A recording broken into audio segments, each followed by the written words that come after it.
the only way to win. Who am I to point the finger like I never ever seen? Being through the ups and downs like the letter N. They don't let you through the door, better kick that again. Cause that's the only way to win. That's the only way to go. Gotta get it out the mud. Gotta get it out the flow. Cause that's the only way to go. Let's go. Shooting. Lights out.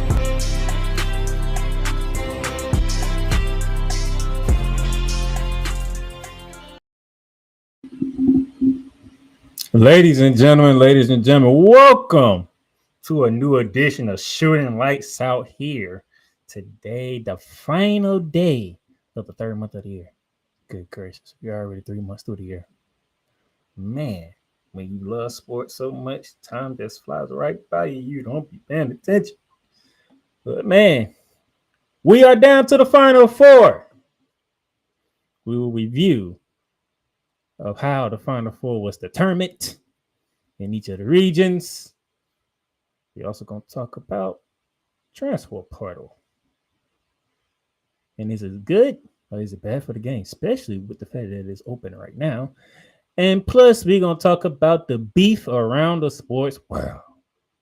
But I said we, meaning I'm not alone, ladies and gentlemen.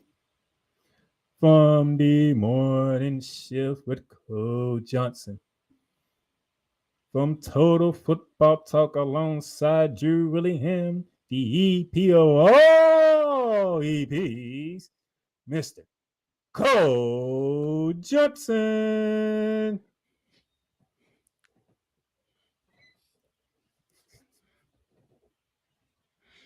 Oh, Playmaker, how you doing? I take it that you enjoyed that introduction. The introduction was absolutely spectacular, sir. Thank you. You did your best, Ed Big Man. No, sorry. Let me go forward. You did your best, Michael Buffer. You did a wonderful job, sir. Appreciate it. All right, sir. We got a lot to talk about. Yes, we do. You know, sitting here going through the tea leaves and like, well, there's a lot of news, man. And I'm sitting here like, do I really? And I can hear my brother in the background. Yeah, I don't care if you want to talk about it or not. You need to talk about it. So, all right, I guess I'll talk about it. So let's get into it because first thing is first, the new coaches in the college basketball ranks. Yeah, the carousel is busy. Very, very busy. And here's the thing. This is why I'm doing this first, because we're going to talk about the transfer portal. Here's one of the issues of why you can't Lord have mercy. Here's one of the issues why you can't really dismiss the transfer portal, because look at these coaches. There is 9 coaches who's going to a new school. Okay, which happens right after they got eliminated from the NCAA tournament. Okay, so why are we linking the transfer portal to people who can bounce from one school to another with a job? So, as you can see here, let's look at it. Kevin Rulett, who was the latest one, chose to leave Maryland to go to Villanova. Do you think these players picked the school, or do you think they picked the coach? And those of you who was paying attention to the Charles Barkley's of the world, the Kenny Smiths of the world, and the Clark Kellogg's of the world, they chose the coach. Okay. And the playing style. Around when all 3 of those guys were playing in college, yeah, you like the school, but you sort of chose it more because of the coach. Now you're choosing it because of the school and the opportunity that you actually can play more than the coach. So, even though we want to bash the transfer portal, me in a reasonable way, unlike everybody else, you gotta also remember these coaches just get up and leave schools left and right. Am I wrong? Oh, that happens every year. So you just can't bash the players, and you're not gonna bash the coaches. Yeah, I mean, look, if we're gonna say, oh, you're making your opportunity greener, via walking on pastures that are greener or making your wallet bigger in green.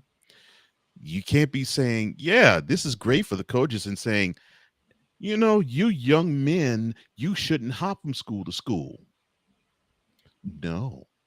If it's good for the coaches, it's good for the players. So if the transfer portal is horrible for the players and you want to limit these coaches hopping from job to job. But you're not going to do that, are you? No, they're not. So this is the issue of a lot of issues Coach Johnson has with the NCAA. Hypocrites. In fact, I'm going to lobby the Merriman dictionary. I want you to change the definition of hypocrite. And for those who know, hypocrite is you say one thing, you do another. Just change the definition of hypocrite. Instead of having just a straight up definition of it, just say hypocrite. Noun, the NCAA. And that is your definition of hypocrite. So we got 9 coaches. By the way, Maryland was in the tournament. McNeese State was in the tournament. New Mexico was in the tournament. Colorado State was in the tournament. Xavier was in the tournament. Wow. Bryan was in the tournament. BCU was in the tournament. Yeah. Drake was in the tournament. Yeah. And UC San Diego was in the tournament. All these schools was in the tournament. Yeah. Every single last 9 of them. And guess what? That means every single coach on here was in the tournament. That's correct. All 9 of them. That's the way it started off. Now, let's get to the transfer portal. The transfer portal. As of about 2 hours ago, this is from Jeff Goodman. 1,614 players are in the transfer portal. That's it? I would have thought it'd been more. Why I'm bringing this up? Today is what? Oh, March 31st. Today's March 31st, correct. College basketball season still going on. That's correct, and it will be going for another week. Correct, sir. I said this last week. Why is the transfer portal is open during March Madness?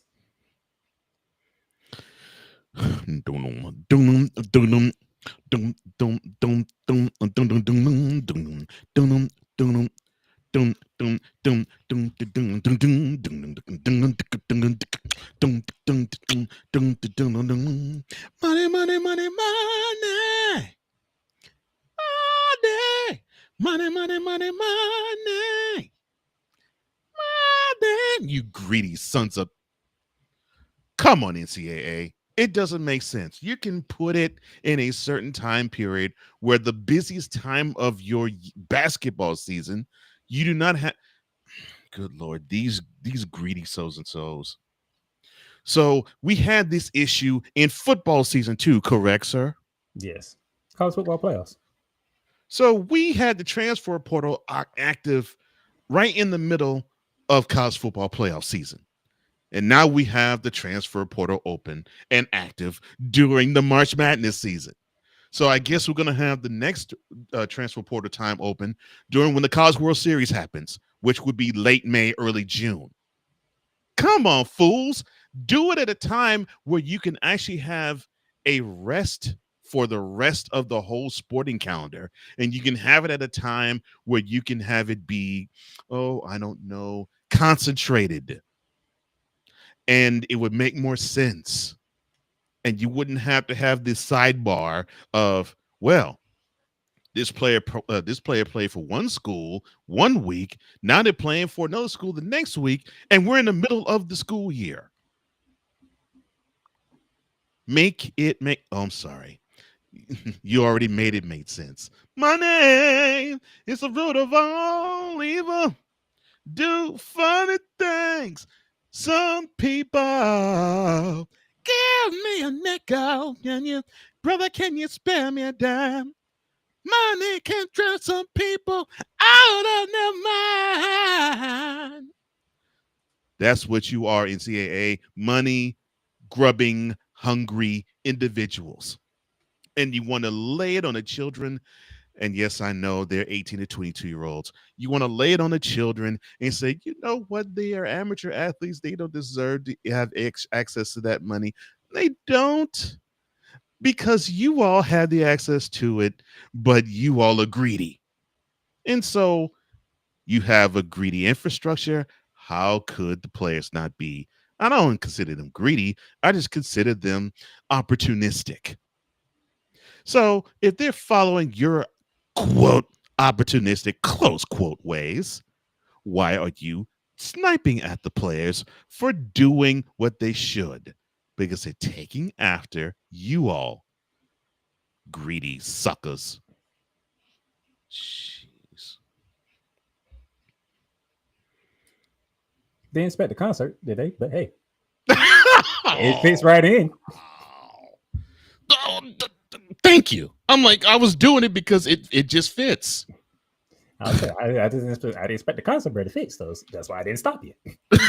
Like I normally would stop you. Oh my gosh.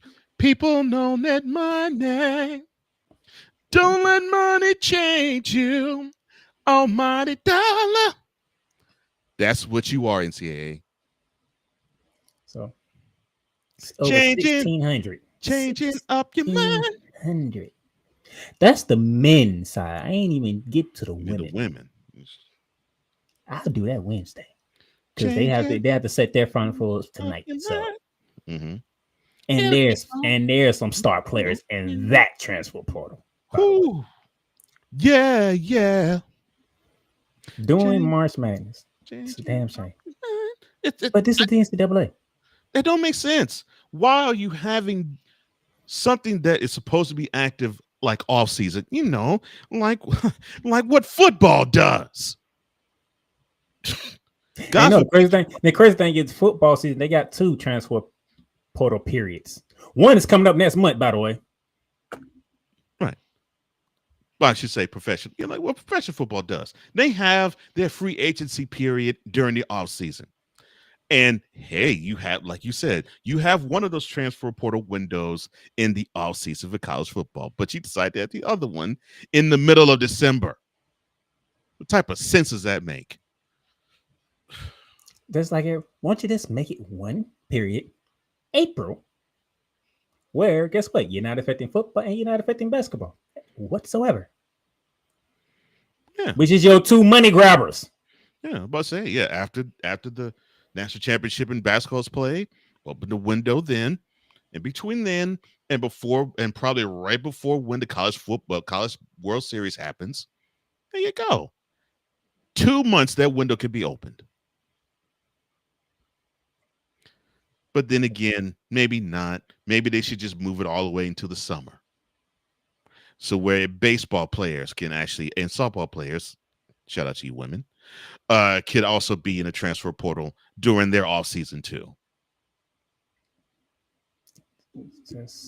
But that makes too much sense. I don't know. I have no idea. But this is what we got to go through with this. So yeah. Only one thing in the sport. No, well, 2. Only 2 things in the sports vernacular in the sports world upset me more than the NCAA's hypocrisy. Only 2. I got a feeling we got to talk about one of them. One we're gonna talk about, and I may mention the other in this episode too. But besides those 2, nothing heats me up more than the NCAA and the greed that they show on a continuous basis. And speaking of which,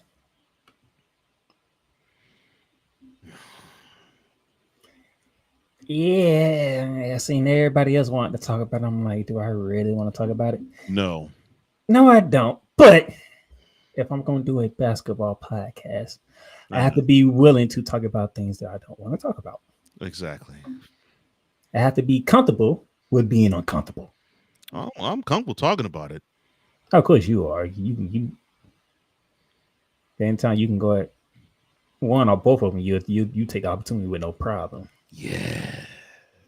But yes, Stephen A. Smith versus LeBron James beef heard around the sports world. Lord have mercy. That has not stopped, by the way. The man is in a oh good Lord. He's actually in a regular season and he is choosing to beef with a media member. So we all know how this started. This is take your shots first, man. God. Actually you're gonna be taking your shots first because Oh Lord. I'm finna set it up first. So we all know how this started. LeBron did what he did to get Bronny on the Lakers. Okay, well, it is what it is. But during this journey, which people have been failing to say, some have said it, some have been willing to overlook it. He said some things that you just shouldn't say. I don't care if that's your son or not. I'm just gonna leave like that. Then the whole exchange during the third quarter of their game, like I forgot who that was against. Was it against the Knicks? It's the Knicks. Against the Knicks, which they haven't had to come back and win that game. I imagine if they had lost that game, what would have happened? What would have been the actual storyline of that game? Mm-hmm. But since they won, all is good. So that's how this started. Now, Stephen A. comes on. He says, "Hey, that was a father talking to me, not the player." But it sounded like okay. Sorry. I have an idea what I was dealing with. A father being a father, you can't knock him for that. You lying. I'm sorry. Go ahead. And, you know the whole thing with him and Rich Jefferson did that Stephen A. came back firing, he was upset and all this other stuff. And then LeBron James decided, hey, I'm gonna go on Pat McAfee show. How in the hell did this come about? First of all, look at this. Oh, Rich Paul was on the show. I forgot how long. I heard Rich Paul was on the show, but in Rich Paul, I forgot how long ago, but he was on the show. I think it was the week before. So yeah, and basically that visit made inroads. Here's my thing though. How does it start? Because Rich Paul been on there multiple times. This ain't the first time he was on Pat McAfee show. I'm thinking probably from the standpoint of probably when they wrapped. Rich probably said, "Yeah, you know, Bron gonna be in town because because the Pat McAfee show is based in Indianapolis." Yeah, Bron gonna be in town probably in about a couple weeks. I could probably arrange something, and that's probably what happened. So LeBron shows up last Tuesday on the Pat McAfee show. Decided to take jabs to death about everybody, and I do mean everybody, including Brian Windhorst, by the way. Ain't that something? Including Brian Windhorst, by the way. Take jobs with everybody. Said some things. I know some things that he said didn't flow with Coach Johnson. Like, let me think. Giannis Antetokounmpo can score 250 points in a game in the 70s. What powder is you snorting? Them nostrils are big enough that you are doing lines, son. Yeah, LeBron did some things, and then Stephen A.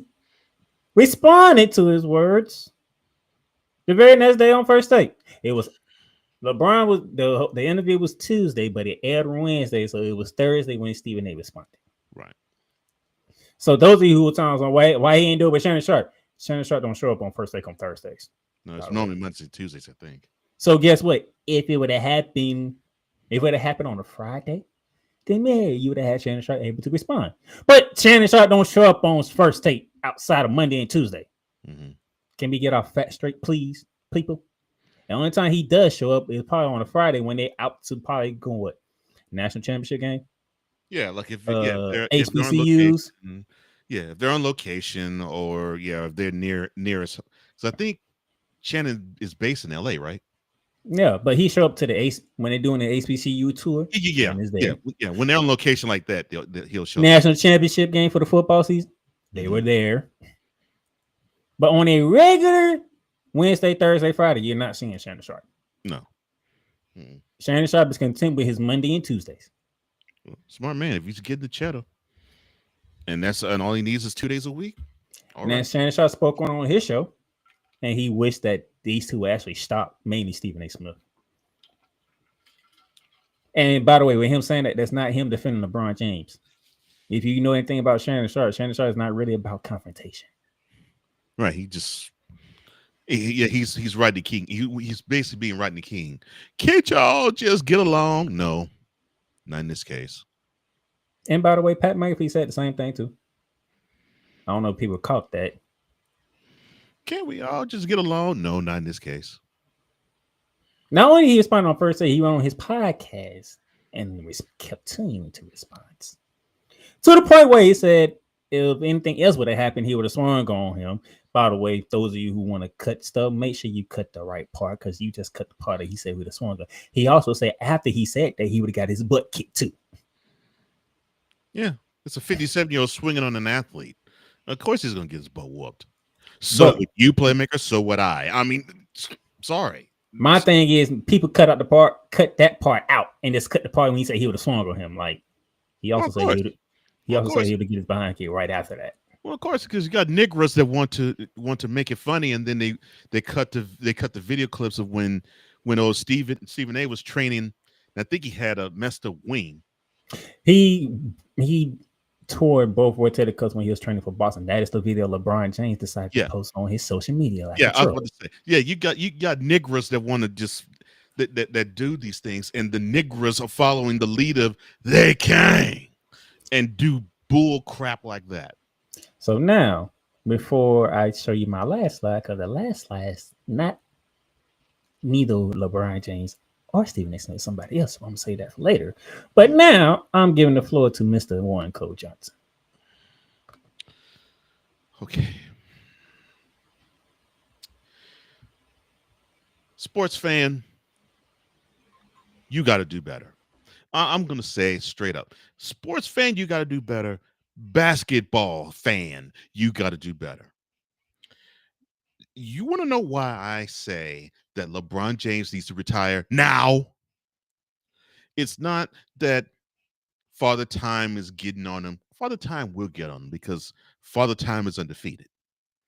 It may not get him at 40. It may get him at 41. It may get him at 49. I don't care when it gets him. It's going to get him because it gets all of us. But it's not him.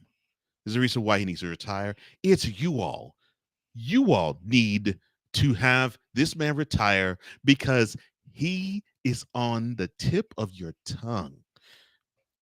I swear, as God as my witness, I really do believe, and I poke fun at this from time to time, and both Playmaker and I have a colleague who he basically co-opted what I started, called the Brown Sexual Confessions, and he runs you all down ragged. And I poke fun at it, but it's gotten to the point where I'm getting tired of it. LeBron needs to retire because you all need to talk about something else. I mean, we could talk about, I don't know, Luka Doncic actually blending in with the Lakers. We could talk about, I don't know, Josh Giddey hitting a three in front of LeBron James's face with the Bulls down 2 with no time remaining from half court, and it's nothing but net. We could talk about the Oklahoma City Thunder having over 60 wins in the season, and this team is the median age even 26 on that squad. I mean, this is a young team, and they're just running roughshod over the West and most of the NBA. We could talk about the Cavs, who they've been running roughshod over the East for most of this time, but they found themselves in a little bit of rough water in the last part of March, and now they have slid a little bit further down to the mean, where the Celtics have a slim chance of possibly overtaking them for the number 1 seed in the East. We could talk about how in the West, 2-5 or 2-6 is only separated by about 4 games. But no, you don't want to talk about any of that. You clowns want to talk about, Jordan. He just ain't like LeBron. I mean, LeBron, he has 22 years, and he looks better at 40 than Jordan does at 40. I don't give a crap. Jordan ain't no GOAT because he didn't last this long. Jordan ain't no GOAT because he didn't do dynasties. He didn't beat dynasties. LeBron beat a dynasty back in 2016. That's 9 years ago. It's as if you all are just transfixed on talking about LeBron. You all talk about LeBron more than you do your girlfriends, your wives, or any important woman in your life. It makes me think that you pass numbers to him and that you want him to basically sex you down in your bedroom. And I'm not talking about the women either. It has gotten ridiculous. And I've had my last fill of it with this Stephen A. Smith, LeBron James kerfluffle. And you all acting as if you all are like, you could bench press 400 pounds. You talking. Did you say kerfluffle? Kerfluffle. Pick the name. Disaster, fiasco, a cat fight. I don't care what you choose as a word, but basically that's what this is. It's just to the point where you all say it with your chest like you're Mike Tyson. Stephen Smith's out of pocket. No, Stephen Smith is not out of pocket. Because the crux of the matter is this man was commenting on what LeBron James did back in the summer. Let's refresh your memory, you dummies. Not the ones who are educated that watch Shooting Lights Out. No, I'm talking about the sports fan themselves and basketball fan in particular, especially bronzexuals. You remember before the Lakers drafted Bronny James 55th in last year's NBA draft in June, LeBron James was basically holding the Lakers hostage. And they were saying, he didn't say it out in public, but he said it to the brass. I ain't signing on the dotted line unless you draft my son. It emanated from that. And here we are 9 months later and 1 month into this kerfluffle, this debate. There, when Stephen A. Smith actually said it way back in October, which I found it to be true. It's like, you got this guy, you have this 19-year-old who barely saw time on the floor the year before because of the fact that he did not have the skills to pay the bills, literally and figuratively, and he was coming off of heart issues because the summer before that he had a cardiac arrest and fell out when he was practicing. This man who wanted to make history because, well, that's what LeBron wants to do. He wants to make history with every single thing he does because he wants to do things that no one else has done. Congratulations. You already have done it by scoring more points than anybody in the league in the history of the game. And the game has been NBA has been 78 years in existence. So congratulations for that. Congratulations on scoring more than 40,000 points in its regular season and 50,000 points combined regular season and playoffs. Congratulations on scoring 30 points in a game, 30 points in a career. Congratulations on being the youngest to get to all of them totals. And also congratulations on you being the most turnover prolific player in NBA history too. Celebrate that, bronze sections, because he has over 5,000 of them. But I digress. You all pull out your tampons out your behinds to actually have this need to say, well, my man's getting attacked. Shut up. LeBron James did something that was, how can I say this? Puppet master-ish. He got a chance to make history by pulling his son on the court, and the boy wasn't ready. And now, 6 months later, the boy is still not ready.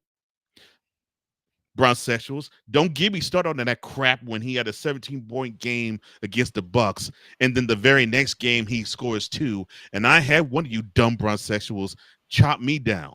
I said, you can give me, you can miss me with that 17-point game crap. Is all you talking outside your mouth. Bronny can play. I said the very next game he scored 2. Well, and the crazy thing is, when LeBron finally pulled it off, Stephen A. defended it. Yeah. Because he says nepotism happened all over America. It does. So why are we surprised it's happening in the NBA? I agree with him on that. And you know how Stephen A. is? It's LeBron James. Yeah, he's fair-minded. He's not one of them. Right. So it looks bad that he pulled it off. It looks bad because it is bad. It's bad from the standpoint of this man, and I'm saying this with Bronny, this man wasn't ready. He did not earn it. And here's the thing. Now, I'm going to come in here because. But before you come in, he did not earn it. Here's my bow on the Sunday here. And before I cede the floor to the main host of Shooting Lights Out, sports fan and basketball fan in particular, there's one that has gotten, I would say he's gotten on my nerves, but no, he's gotten inside my anus. Not inside. Because this dummy wants to put forth stuff to debunk anything Michael Jordan, because he wants to pick a fight. And then when someone comes like me, comes with something of fact to challenge what he's doing, then he calls me, oh, you talk out the side of your mouth, you're a BSer. And I'm like, look, you old foggy fool. You have the nerve and the audacity to want to put something up, and then you want to, instead of have a debate on the topic, you want to debate me. You want to chop me down. You want to assassinate my character. And the reason why I'm blending this idiot, who by the way is probably as old as he's probably as old as my mother, who's 74.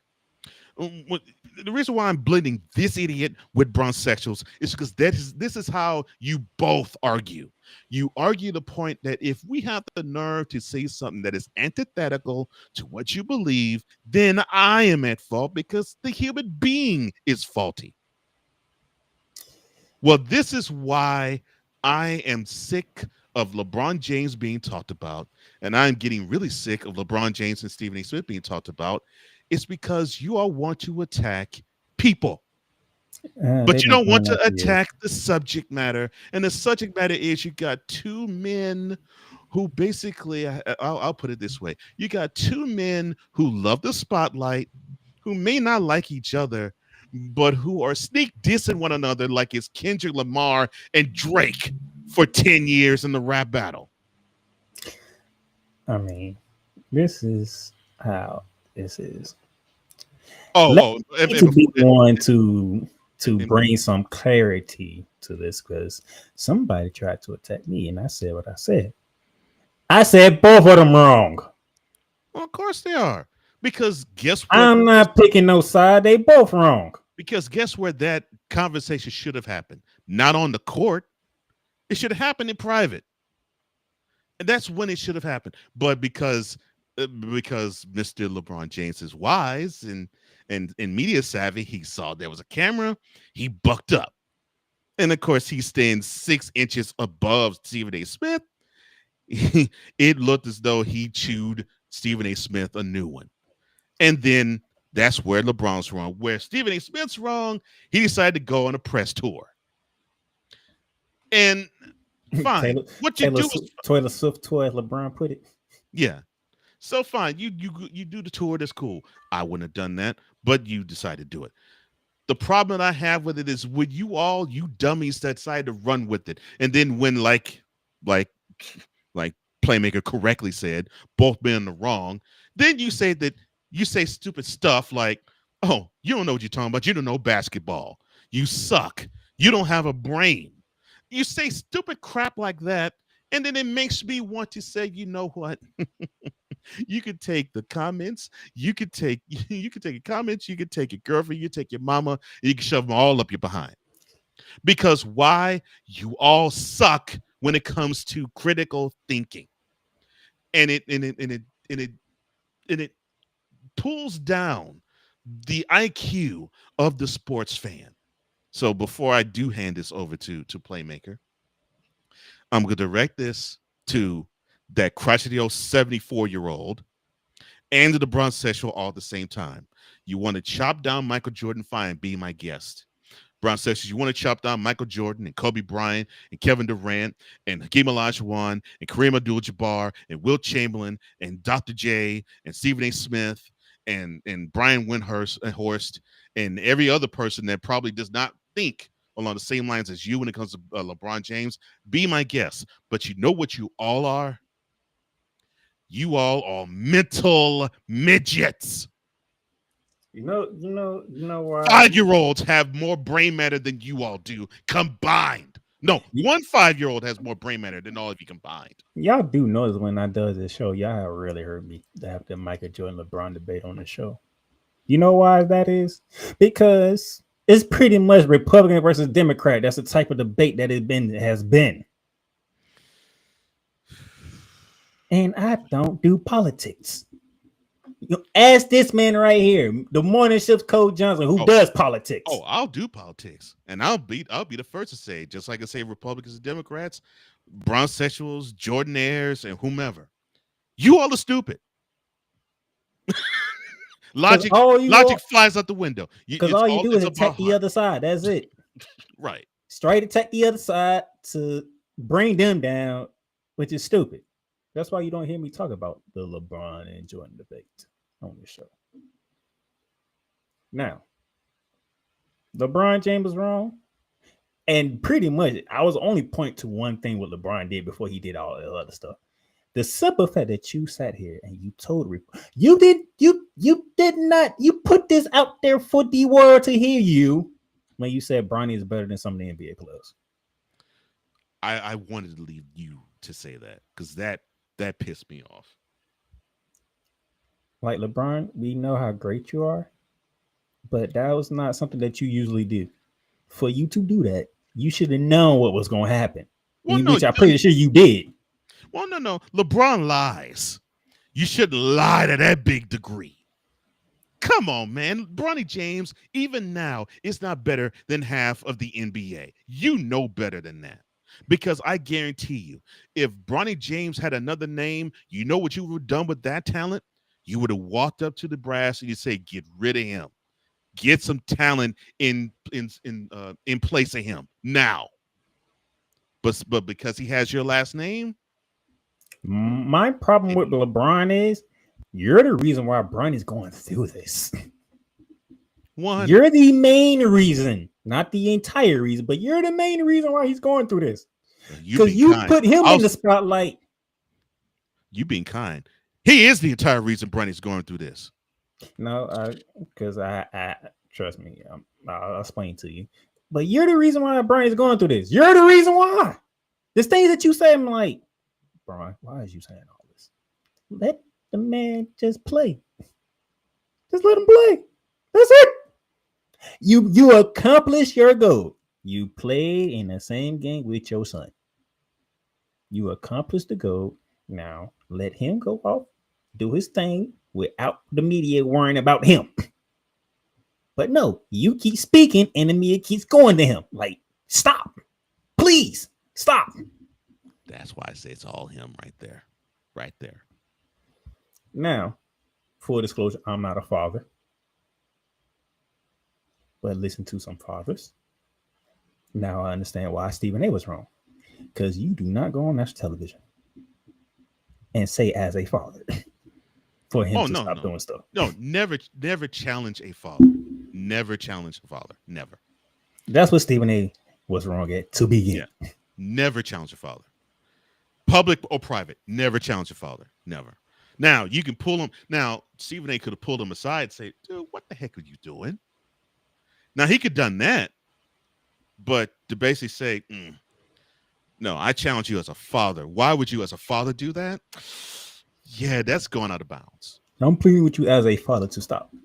You should never said that. Ever. I don't care what type of relationship y'all had before then, but you should never said that. That's where to begin for Stephen A. Smith. Now, Stephen A. Smith has been made to look like a hypocrite. The word that you use for the NCAA. Because Cole, who's one of the biggest followers of Stephen A. Smith? The person that's talking, well, not me, but the person that is talking right now. I have heard Stephen A. say, and like other people say many times, pull up whenever. I'm not hard to find. Well, you pulled up to the Lakers Knicks game, and LeBron said, all right, I'm pulling up. And there's a camera. Oh, I'm definitely going to pull up. I'm going to use a camera there or not. I'm going to use a 20. I'm gonna use a 20 in the third. I'm gonna use a 20 in the third period, third quarter. Whether it was camera there or not, Stephen A. You heard Stephen A. say this a whole bunch of times. Oh yeah. I'm not hard to find and all that type of junk. Yeah. You have a problem, pull up. LeBron pulled up. And I've said this often when he said that. I'm like, all right, bro. You say that you ain't hard to find, but you pop off wrong. One of them athletes is gonna say, "Oh, you ain't hard to find, Stephen A." All right, well, I have an issue with you. And if you say the wrong thing, that issue is going to end up with the fist in your throat. Now, I'm not saying that's what I want him to have happen. He didn't end up with the fist in the throat, but LeBron put up on him and he didn't expect it. But the bravado that he, but the bravado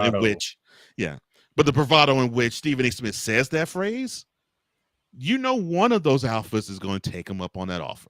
And LeBron took him up on that offer. Mm-hmm. He took him up on an offer. Then you go on first thing and said that was a father speaking to you, but you go on Gil's Arenas and you said it was weak. That's the second biggest issue I have with Stephen A. Smith in this. I love Stephen A. Smith. You said plenty of time, I'm not hard to find, pull up whenever. LeBron put up on you about his son, allegedly.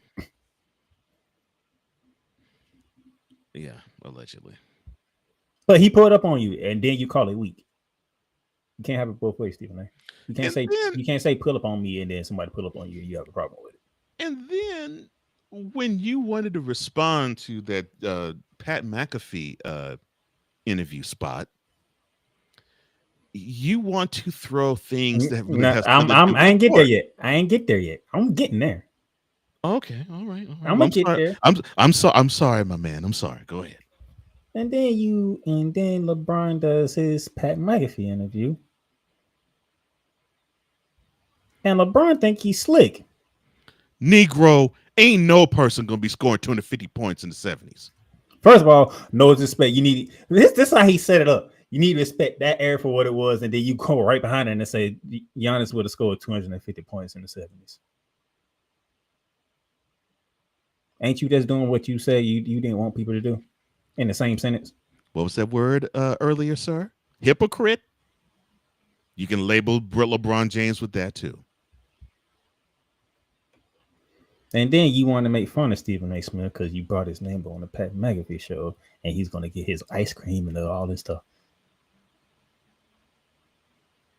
Like, really, LeBron? This is what you're going to do in your 22nd season in the NBA, where your team is fighting for a top 2 spot in the Western Conference. Well, you're dealing with a 40-year-old. He has nothing better to do than to pick a fight with a media member. Acting like a high school kid. Exactly. You said what you said, and then Stephen A. responded. And then Stephen A., you look terrible.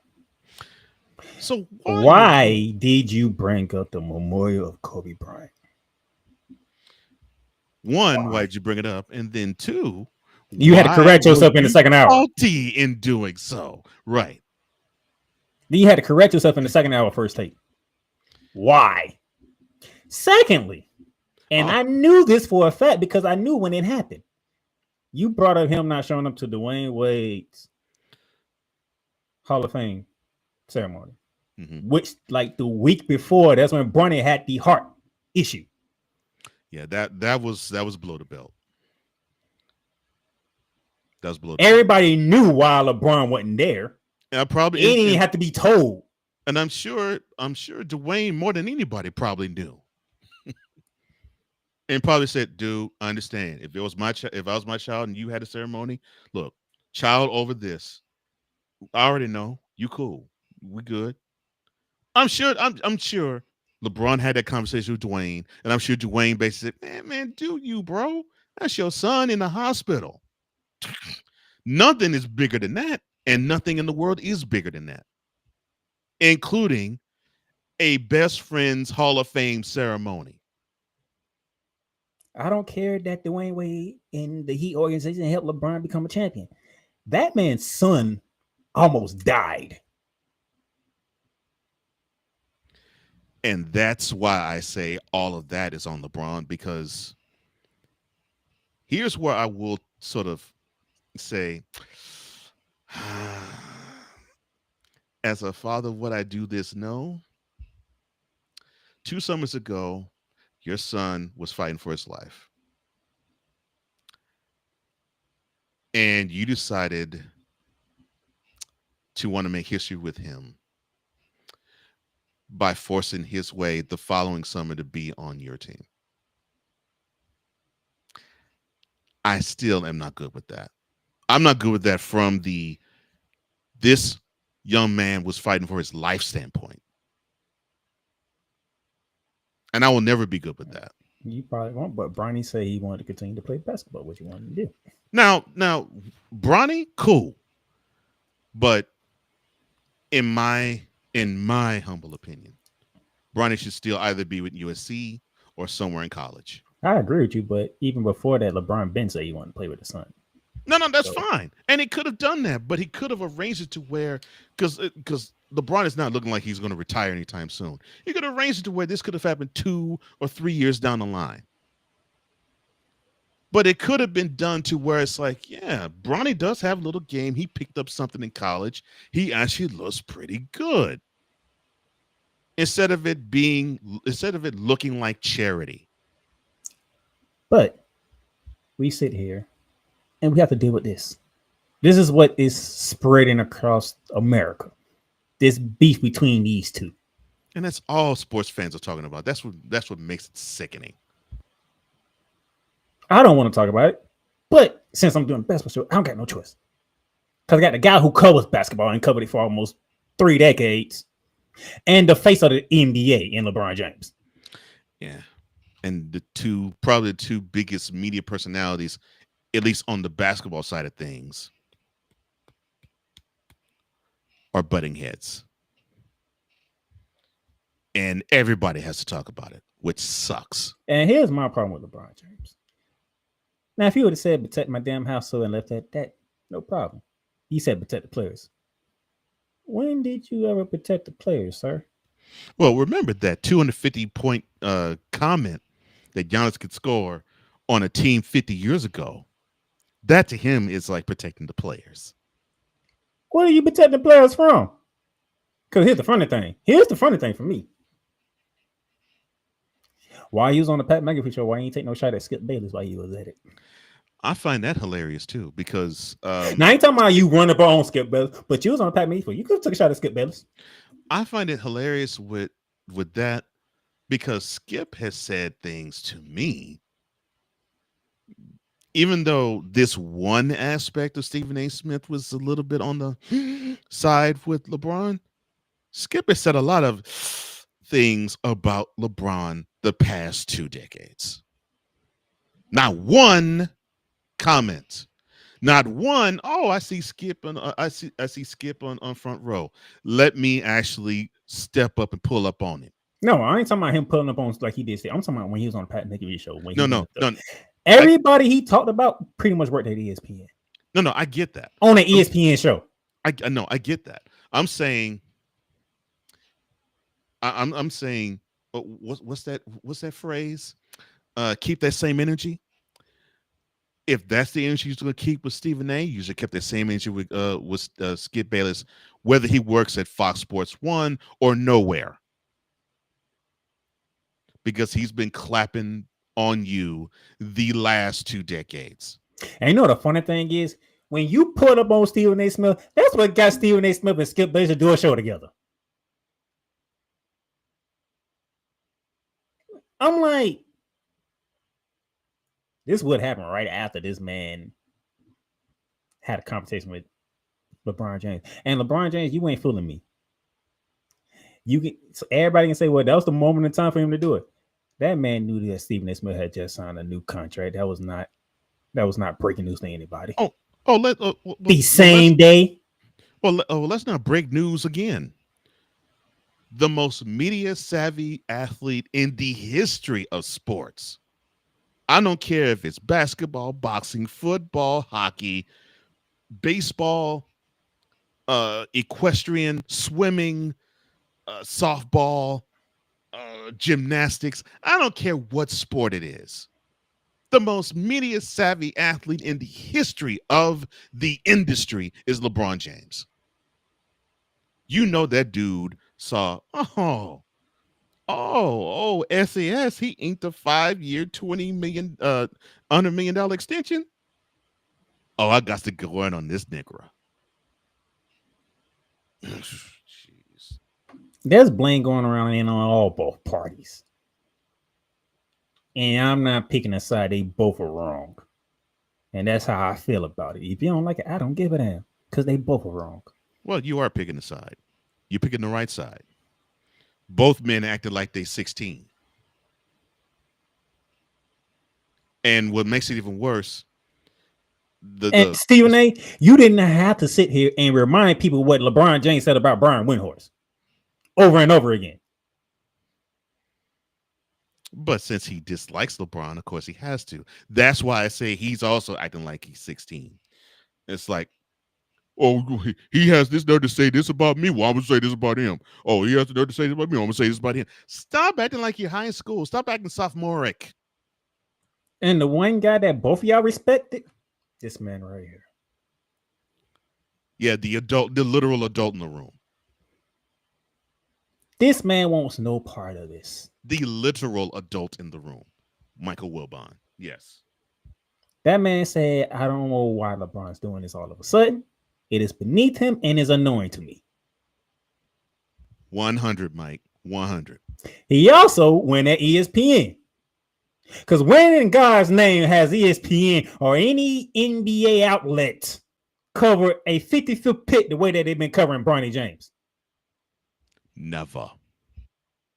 You know what he said? They're doing it for clicks. Of course they are. And unfortunately, this is why I say this is on LeBron too, because Bronny's getting them clicks because he's LeBron's son. Not because he's a good player, not because of his own merit. It's because he belongs to LeBron James, and anything LeBron James sports fan will gobble up, including his very own oldest seed. Here's the thing. I would love to hear from Bronny James. I would love to hear from Bronny James about this whole situation. I would love for Bronny James to come out. He can even say, look, I didn't ask for all this. I just want to play and learn. That's it. Actually, I'm glad we're not. Because I'll put it like this. My father's still alive. I love him. He's an awesome human being. He's he's the greatest man I've ever known. He's one of the greatest human beings I've ever met, ever had a time to spend any time with. And if I were to say one bad thing about my father, he would be a lie and a half. If he were to pull the same crap LeBron did to Bronny, I would actually go to my father and say, why are you being such an embarrassing prick, Dad? I don't want this. And I would say it to him that way. Yeah, Ryan Clark said on the pivot, he said he talked to his son Jordan. He said, "Pop, I don't need you to ever do that." Right. Oh, thank you for that. So for you dummies who'd say, "Well, see, LeBron, he's supporting his son. He's defending his son." There was a time, and I think this was in 2008, I think it was 2008, when LeBron was a member of the Cavs. And let me see if I can remember the age that he was. Oh, I then. know exactly what you're talking about. That was his He was rookie. It was his rookie year. Oh, it was. Well, It was his rookie year. Let go back And further. it was against. Was it against the Celtics? It was against the Celtics. It was But I against thought the Celtics. but I thought it was a playoff game, and I thought it. And No, it it was was. his- It was. It was It a playoff, was. but it was his rookie year though. Remember, he got them to the playoffs. Right? He was. No, LeBron not the James- rookie year. No, not the rookie year. He didn't go. LeBron didn't go to the playoffs the first 2 years. So the first time he would have been in the playoffs would be 2006. So yeah, this was 2008. So LeBron's age would have been then 20. I know. It's every time he told his mom. When he told his mom to sit her ass 23. He would have been 23. Yes. And so, yeah. And this wasn't the playoffs. This, I think it was game 3, actually, of 2008 East Conference Semifinals. Paul Pierce drags him into the stands. And then his mama gets buck because his mom was sitting courtside around that time, around the under the goal. And then, yeah, you see LeBron actually look at his mama Gloria and say, "Sit your down." I mean, demonstratively say it to her. That's why I'm glad we're not hearing from Bronny, because Bronny has every right to actually say, "Look, Dad, sit your down and shut your up. I don't want to be a part of your circus. I want to build my own legacy." And if he were to come out and say that, I can already hear the spoiled brat stuff that would come from everybody. And he doesn't deserve that. Let that grown man do what he does and let him be. I don't have an issue with Bronny at all. I just believe he has been dragged. Although I do believe he does want to be an NBA player. I just think he's been dragged by his father to be a puppet for him. And that is what I find angering. So, you two juggernauts need to stop it. This is stupid. Or you can keep going, and we can actually see how stupid and how immature and how sophomoric you all are. Because you know what you're doing? You're reflecting how many of the sports fans are. Because they, too, act like sophomoric jerks, just like the two of you been the last month.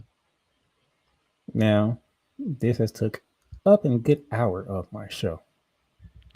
I do not want to talk about this ever again. I'll say this. Yo Kang needs to retire now. Go. We're gonna take I don't want to hear anything about him anymore. I want the sports fan to actually evolve in their thinking so they can talk about something else. And thank the Lord we are on this show. There is one more thing, and this is on Stephen A. Smith. Stephen A. Smith, for you to sit here and say, when LeBron James retired, you will not talk about him ever again. That's a lie. You a liar. For you to call that man the second best player to ever play the game.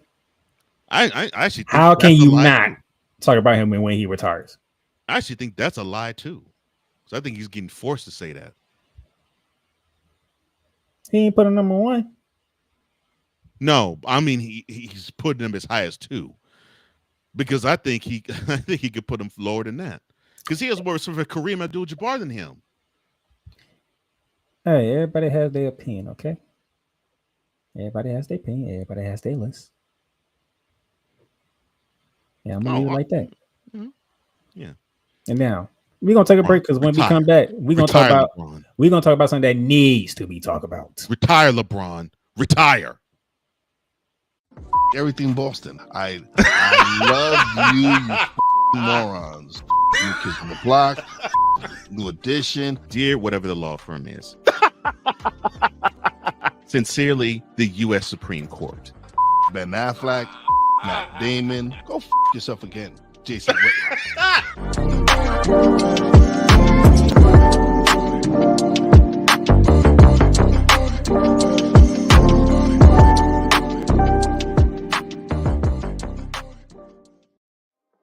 In a world where chronicles of the past are brought to the streams, whether the content is relatable or completely beyond your realm of life, there is no shadow of a doubt that this show is absolutely full of shenanigans. Get ready for D. Willie in the evening, this Sunday at 10:05 p.m. Eastern. exclusively on Sertoba Media, where the struggle is real to be awesome.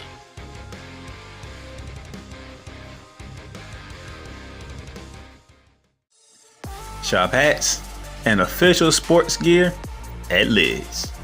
Liz is the leader and #1 destination for hats, gears, and everything that moves you, making it the perfect shop for fans to find official sports hats, merchandise, and gear. Represent your team, your town, and your style with a snapback adjustable fitted hat or beanie from thousands of college and pro teams. Browse the very latest sports jerseys and t-shirts from the best teams out there. Liz has officially licensed professional and college sport team apparel and hats featuring the hottest brands and trends. Shop online or visit one of the 100 stores across the country.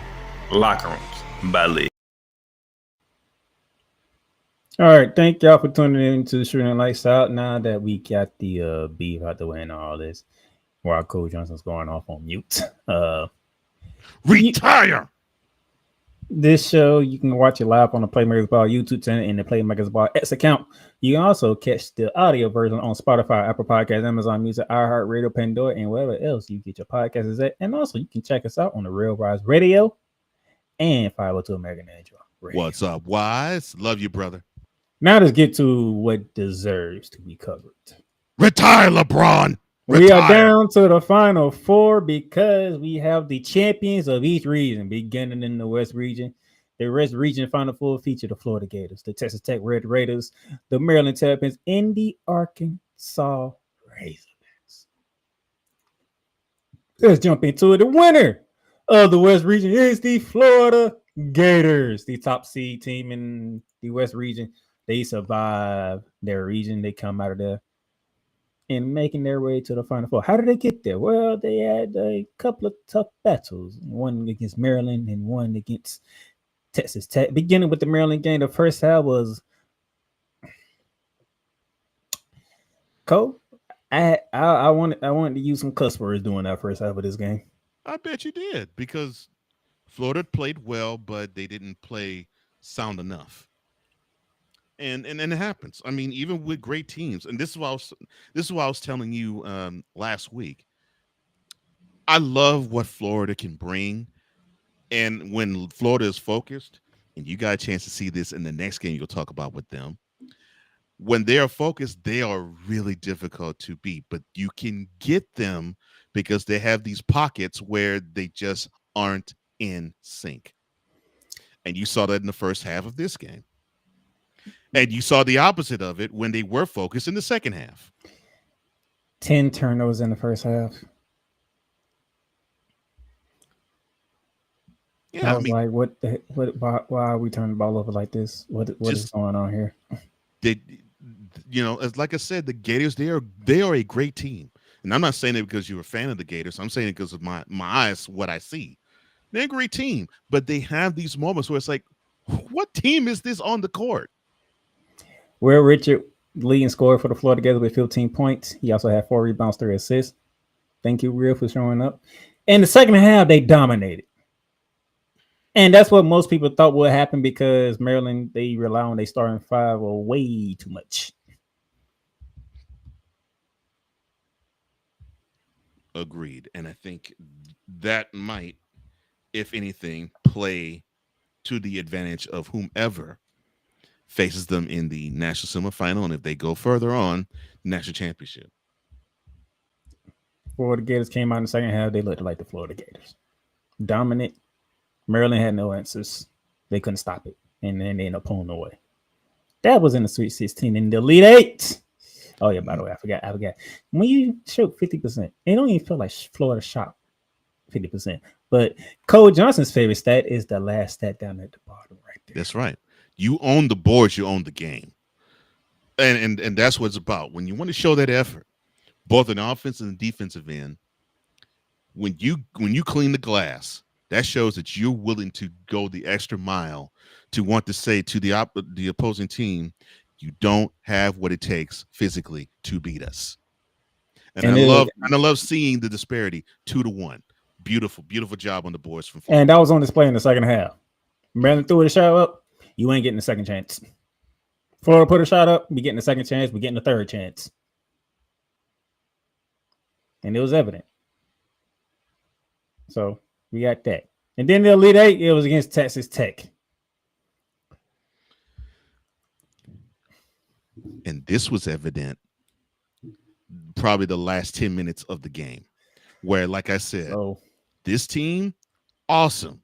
But they have these moments where it's like, why can't you come up with the right board? Why are you making this mistake with the ball and turning it over? Why can't you get that stop? You have those moments where it's like, man, this team isn't as good as you are. You should clean their clock. Now, I didn't have no choice words in the first half of this. I really had no choice words in this game at all because this is Texas Tech. They had a 3 seed. Okay. You had some choice words probably about 7 minutes left to probably a minute and a half. No, the only thing that I said was not looking good at that moment in time. That's all. Not looking good. But, and those of you in Gator Nation who don't know how to read, not looking good does not mean the game is over. Not looking good. No. We'll talk about it with Houston. They weren't looking good against Purdue. Not looking good. But Walter Clay Jr., 30 points, 7 for 14 from the field, 3 for 8 from 3-point range with 4 assists and 2 blocks. Clayton did his thing at the end. But Thomas Houck. Oh, my gosh. Why would he? The man has stones. Dribbled out to the top of the key to hit a 3. Are you talking about Walter Clayton? Oh, that man he went into the paint and everybody went right with him. He's like, okay, so y'all just going to try to kill me in the paint. Let me get out of here. Yeah, I'm clear. And matter of fact, that shot gave Florida the lead. Yeah, that's what I'm saying. And you were thinking Florida needs to have some type of answer. Otherwise, Texas Tech could probably on the other end. No, look, Thomas Houck, seal it up. Thomas Houck, he's the one that kept the Gators in the game. Mm-hmm. Until Walter Clayton decided to, do what Walter Clayton does. That was spectacular, and it came with 1 minute left in the game, and they were down. They were down 1, and then he hits that 3, and it was over for that. It was over for Thomas Houck is my unsung hero for the Elite Eight. 20 points. I think he had like 14 rebounds, and he hit critical threes when they were needed. Mm-hmm. They needed every last one of them. And here's the thing, and here's the statistics right here. You see pretty much almost even across the board except for the rebounding again. And this is the problem. This is what the problem that's rearing its ugly head. Florida has to take care of that ball. Now, and you were mentioning it, considering that Texas Tech is a step up, and which it was from Maryland in competition. Now they'll take another step up with an opponent they know very well in Auburn. I'm sorry, jumping ahead. But any of the other 3 is a step up from everybody else that the other teams have played. You cannot have that many turnovers. But here's the thing. This is the score at the 3:14 mark. Yeah, Texas Tech had control of the game. 66. Yeah. And it is March Madness, right? Mm-hmm. And among the main things that I always say about March Madness is it's 2 words. I think you know them very well, Coach Johnson. I wonder if anybody else know them very well. Free throws. Doom Texas Tech. You got to hit them. You got to hit them charity stripe shots. Ain't nobody in your face. The problem is seeking them, and they were clunking them. Your top 2 players were the one who missed the front ends of 1-and-1s. JP Toppin and Darren Williams missed the front end of 1-and-1s, which started the comeback for Florida. Like Stephen A. Smith says, the palms got sweaty. The sphincters got a little tight. The moment got a little too big. And Texas Tech just wasn't up to the challenge. Florida was. And then you got outscored 18-4 the rest of the way. Mhm. Free throws. They are called free for a reason. Yeah, ain't no hand in your face. No defender you got to concern yourself with. You can calm your nerve, and you can take as much time as you want before you let go that let that ball go. Because, correct me if I'm wrong, sir, free throws aren't timed. Yeah, they are. 10 seconds. 10 seconds. You get 10 seconds. That's why they be killing Giannis the way they be doing. You get 10 seconds. That's 10 seconds when you grab the ball. Thank you. I don't, but it's not like 10 seconds from when everybody lines up. Because 10 seconds, once the guy has the ball, should be enough. More than enough. To where, like I said, that's why I say it's untimed. Because. But how many times have we seen this in this tournament? I mean, I'm not talking about this specific time. I'm not in general of the tournament overall. Free throws, teams losing game because they can't simply hit free throws. Teams bricking? Look. Matter of fact, I give you an example, which I'm going to reference later on. 2008 national championship, Kansas and Memphis. Why did Memphis lose that national championship game? Oh, they couldn't hit a free throw to save their lives. But that's the thing. That team couldn't hit a free throw to save their lives the whole season. They just happened to need to have an opportunity to hit free throws, and they couldn't. Kansas could. I'll give you an even more historic example. My Houston Cougars, Phi Slama Jama, 1983. A big reason why they did not have a national championship and North Carolina State did, they hit free throws. Houston couldn't buy one. Along with NC State draining the clock. But the opportunity to hit free throws came. Houston couldn't hit it. Couldn't buy one to save their lives. You want to know why John Calipari only has one national championship under his belt? Because his Memphis team couldn't hit free throws to put Kansas away. Nope. And then you gave Mario Chalmers the reason to take the championship from you. Free throws. It's part of the game. You got to hit them. Yeah. You must hit them. So Florida advances to their Final Four for the first time since 2014. Congratulations to your Gators, sir. Oh, and by the way, what's my rule on coaching, sir? Your rule on coaching? Yeah. That normally they can win a couple of your games? No, I say you give coaches 3 years. Oh, yeah. This talk go to third year. You give coaches 3 years, more than likely if you got the right players, you got the right system, you could probably go as far as the Final Four, if not the national championship. This talk go to third year at Florida. Yeah, because now his system is fully in place. Just to be honest, that's the Clistic Clyde is for you. Football season. What season this was for Billy Napier? Season for, I'm sorry? Season for Billy Napier for the football program. This year would be his third. That was his third. This passing was his third season. Yeah. And you see how the Florida Gators football team finished the season? Very strong. Yeah. Can y'all be patient? No. Unfortunately, sports fan can't be. I don't care if it's Florida. I don't care if it's Washington. I don't care if it's California. I don't care if it's St. John's. For sports fans aren't patient. They want immediate results, and when they don't get it, they gripe a lot. Patience. Gee. It's not a virtue to a sports fan, but I agree with you. Patience is what you need, because you also have to understand these teams have to learn. The players have to learn how to coach roles. The coach has to learn how to properly coach the players they have. It takes time. You're going to have growing pains. I said this to use football. I said this about NFL. I said this about the Texans. I was like, man, you all thinking that they're going to be in the conference championship round. I'm like, no, this team still needs to bump their butt. They still need to grow. They're going to be successful, but they're not that successful. They need to grow. D'Amico Ryans needs to still learn how to be a great head coach. He's getting there. He's not there yet. CJ Stroud has to learn how to lead the team. He's not there yet. He's also in his second year. They're going to bump their butt. They're going to have growing pains. Expect that.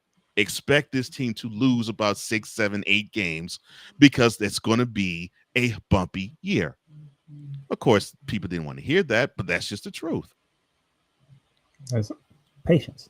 It's all Golden's third year. The Florida Gators are in the Final Four. They are going to San Antonio. One seed has survived. We have 3 more to get to. Well, let's head to the East region.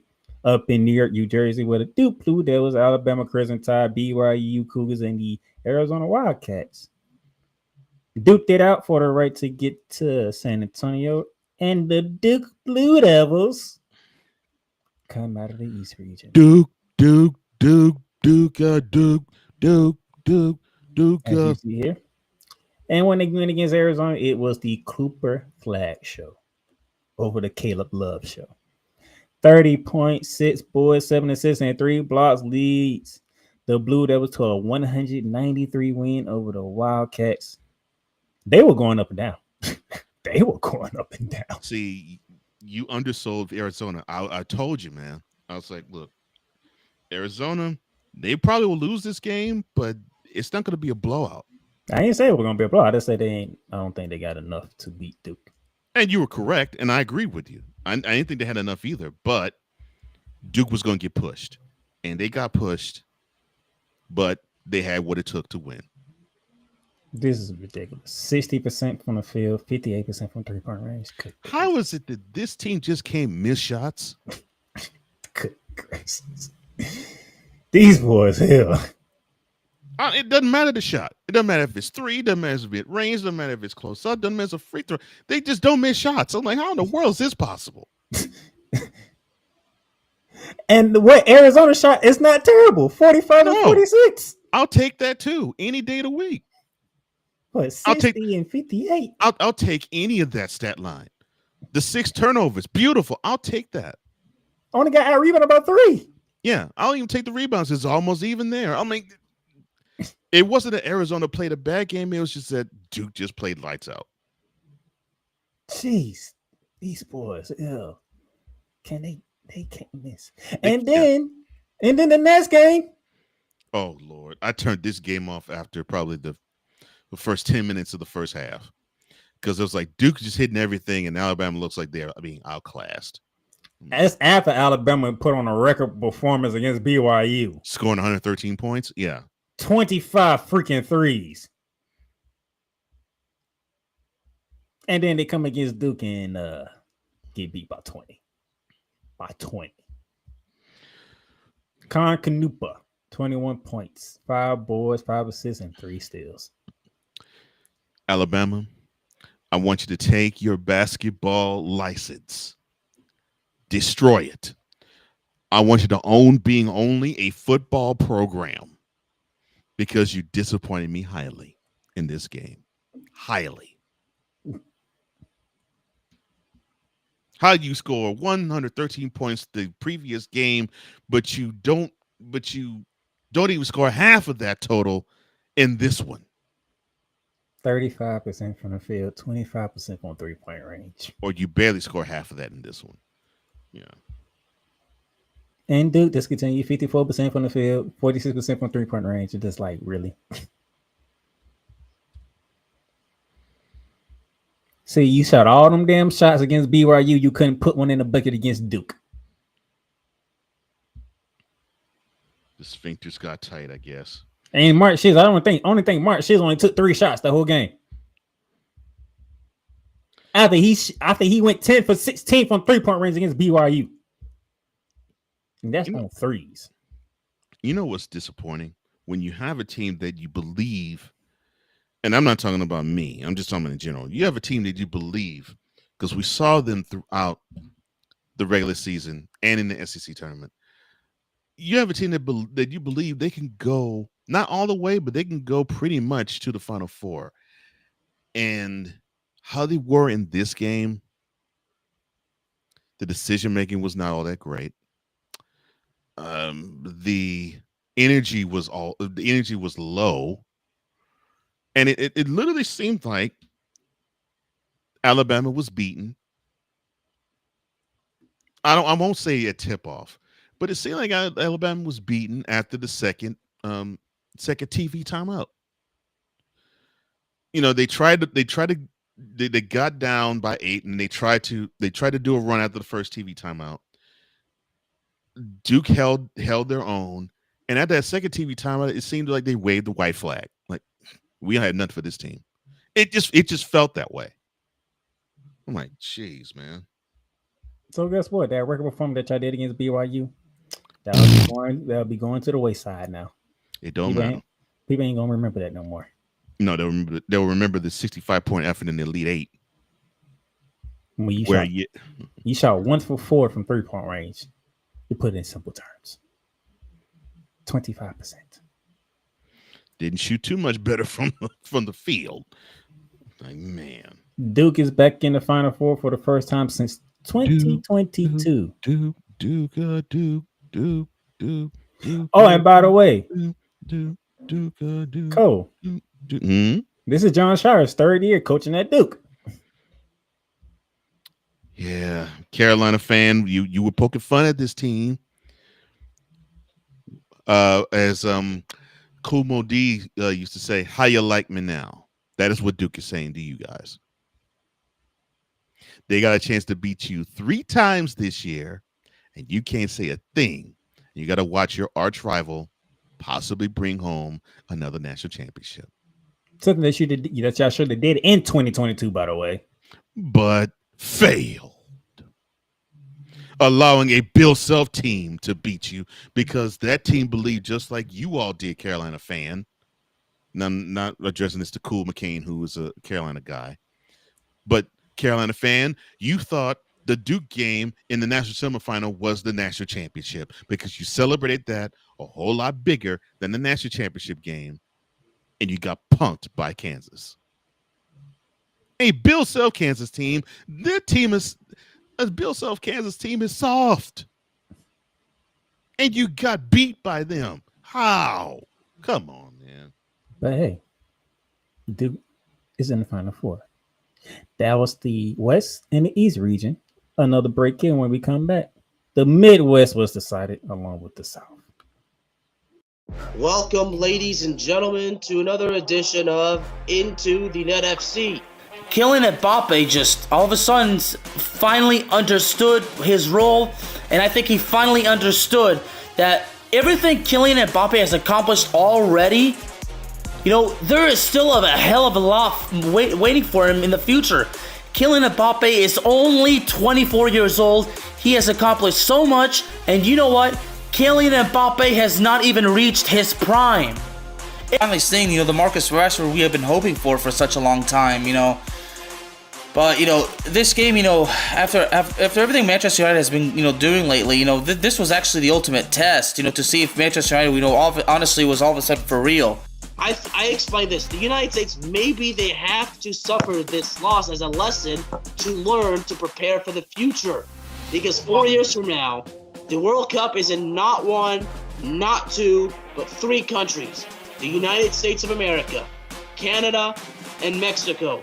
Into the Net FC is available on all streaming platforms, including Spotify, Apple Podcasts, Google Podcasts, Amazon Music, and YouTube. Get mounts of entertainment with Paramount Plus. Stream new movies such as Mean Girls, Transformers: Rise of the Beast, and Good Burger 2 with Paramount Plus. Stream live sports such as the UEFA Champions League, the NFL on CBS, the PGA Tour, and March Madness. Catch hit CBS shows such as Fire Country, Ghost, NCIS, and more. But also catch exclusive originals with Paramount Plus such as Special Arts Lioness, The Famous Stallones, the new streaming home of Showtime. Watch Showtime original series and movies when you sign up with Paramount Plus with Showtime. Make it a fun, action-packed adventure for the whole family and create kid-friendly profiles for the little ones. So much to stream with Paramount Plus with over 45,000 full episodes from BET, CBS, Comedy Central, MTV, Nickelodeon, and more. Paramount Plus, mountains of entertainment. All right, welcome back to Shooting Lights Out here. We got through the West and East region. Now let's go to the Midwest, Cole Johnson's territory. The Houston Cougars, the Tennessee Volunteers, the Kentucky Wildcats, and the Purdue Boilermakers. The only region where the top 4 seeds all made it to the regional finals. So good job, Midwest. Good job, Midwest. All top 4 teams did their job. But who came out of it? Indianapolis, Indiana as the team. The top seeded Houston Cougars. They survived a very, very competitive game with the Purdue Boilermakers. And then they did a number on Tennessee. First, that Purdue game. Milo Uzan, 22 points, 8 for 17 from the field, 6 for 9 from 3-point range with 6 assists. And the game winner. Oh man, that inbounds play was a thing of beauty. What do they always say? Don't forget about the inbounder. The inbound man, and that's exactly. Unfortunately, Purdue wanted to lock the other 4 down, wanted to shut off whatever pass that was going, the inbounds pass that was going to be, and they left the inbounds man open. Houston got away with this one, keeping their hopes alive, and then it's 1 versus 2. Yet again. Houston, Tennessee. Here's the numbers. And Purdue shot better from the field. But yet, Houston got away with it. It is what it is. Well, they got away with it because they cleaned them boards out. And then they did a number on Tennessee. And here's the messed up thing about Tennessee. They avenged their season woes against Kentucky all in one game, the game prior, and they looked really good. And a lot of people were actually saying, "Wow, the way the Cougars looked against the Boilermakers and the way the Volunteers beat down the Wildcats, wow, Tennessee actually can advance to the Final Four." Nope. 20. I think I looked up and I saw the score is 22-8. I was like, man, Kevin Sampson got in them boys. They got in the boys, and they locked Tennessee down on defense. Locked them down. So, as you can see, these numbers are like 34-15 at halftime. Mm-hmm. That is the worst first half output by a top 2 seed in the NCAA tournament. Not this year. The entire existence in the history of the tournament. 15 points by a number 2 seed in 20 minutes. The half was longer than the points y'all scored.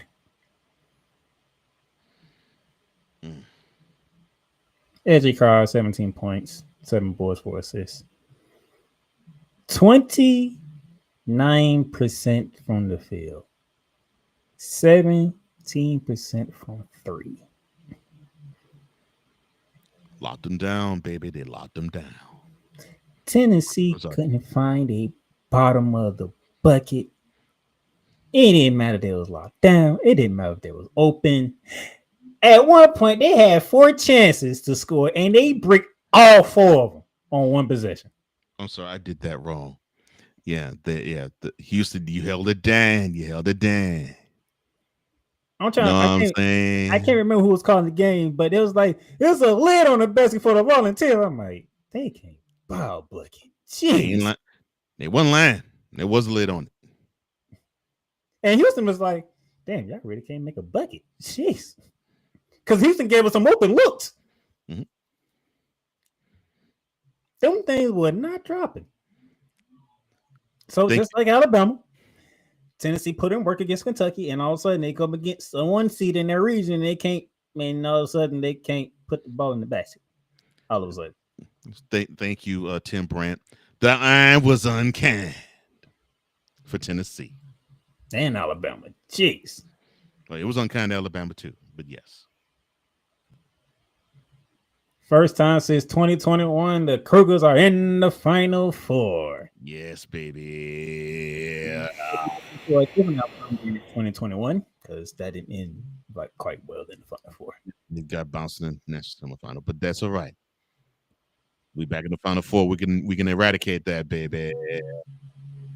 And that leaves one region left, the South region, where it was the Auburn Tigers, the Michigan State Spartans, the Michigan Wolverines, and the Ole Miss Rebels. Big Ten SEC down in the ATL. La. And who came out on top on this one? The top overall seed, Auburn Tigers. How did they come over there? Well, they took care of Michigan. And then they had to go against the other Michigan team in Michigan State. So Auburn single-handedly took out the Big Ten. First against Michigan. Oh, it was a close first half. It was back and forth, and then in the second half, it was all Auburn. All Auburn. Janai Broome, who could be in line for Player of the Year. That's going to be a close vote between him and Cooper Flagg. Yeah. Yeah. It is. That's going to be a close. That's going to be a tight vote. It is. Jeez, because both them boys been putting in work. Even in the tournament, they both been putting in work. 22 points, 9 for 21 from the field. Didn't shoot the ball very well, but he was still effective with 16 boards, and he had 2 steals too. But them twin towers that Michigan had was no answer for Janai Broome. And Michigan get ousted. And then, you see the numbers 48 to 33. Yeah. Auburn controlled them boards. That's what it's about. Control them boards, baby. Really? Control them boards. Really? What? The trolling never stops with this man. What? I didn't say anything. You ain't have to say nothing. I know what you did. You think I wasn't gonna catch that? You think the Auburn wasn't gonna catch that either? We finally talking college basketball, and you want to keep trolling.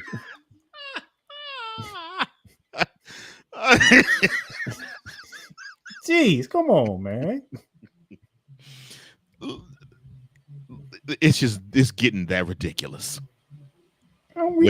We talking good ball here. Oh no, we are. We still are. I didn't say anything. Visual is important too, sir.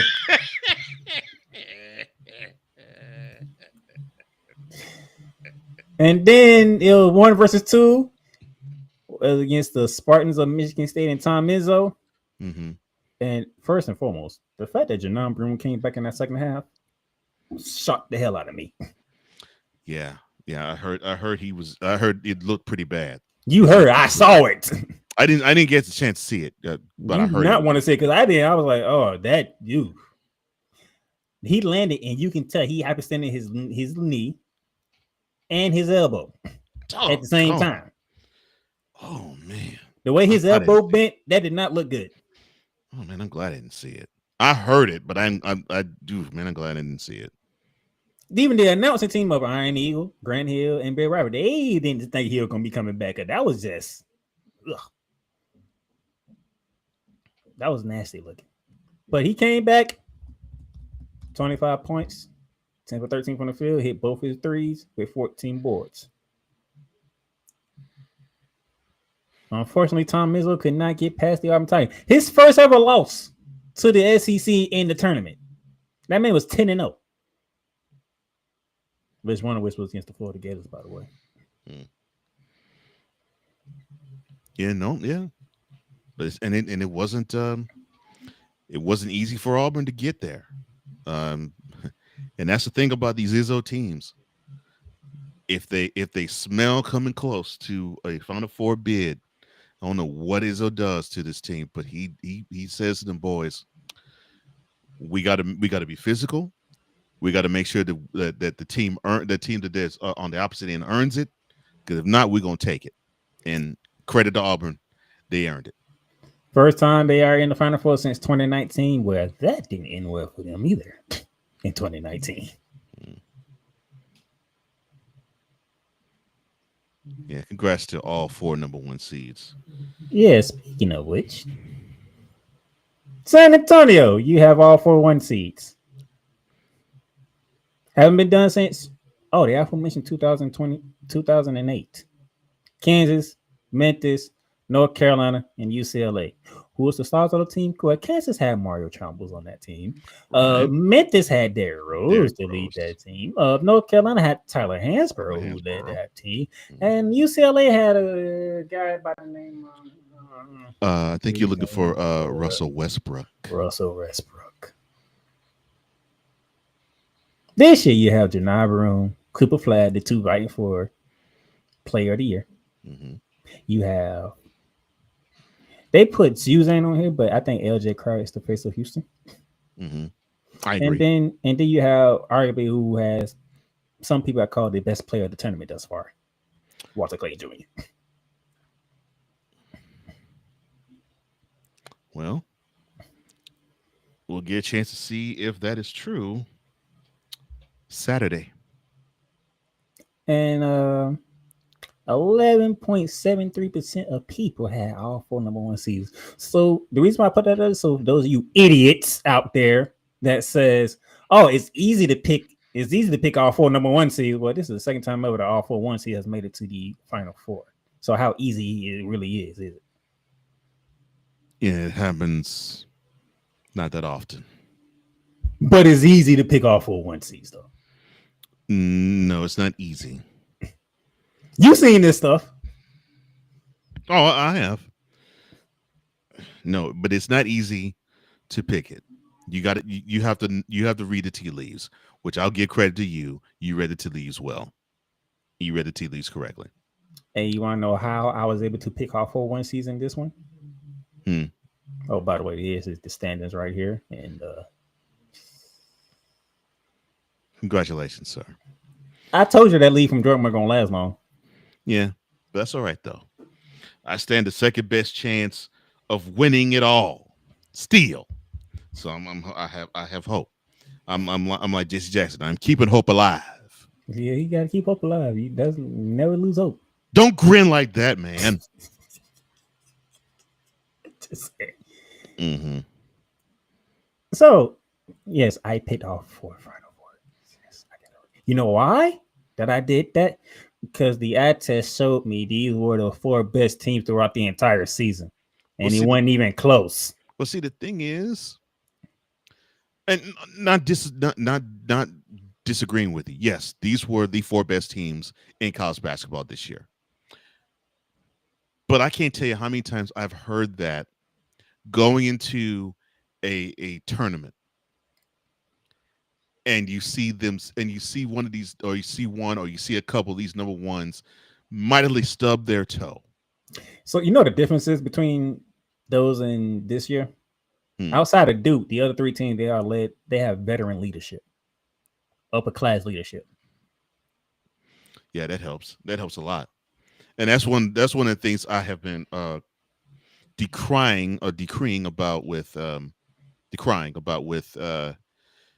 college basketball. I think they need more of upperclassmen leadership to actually stay on the campus.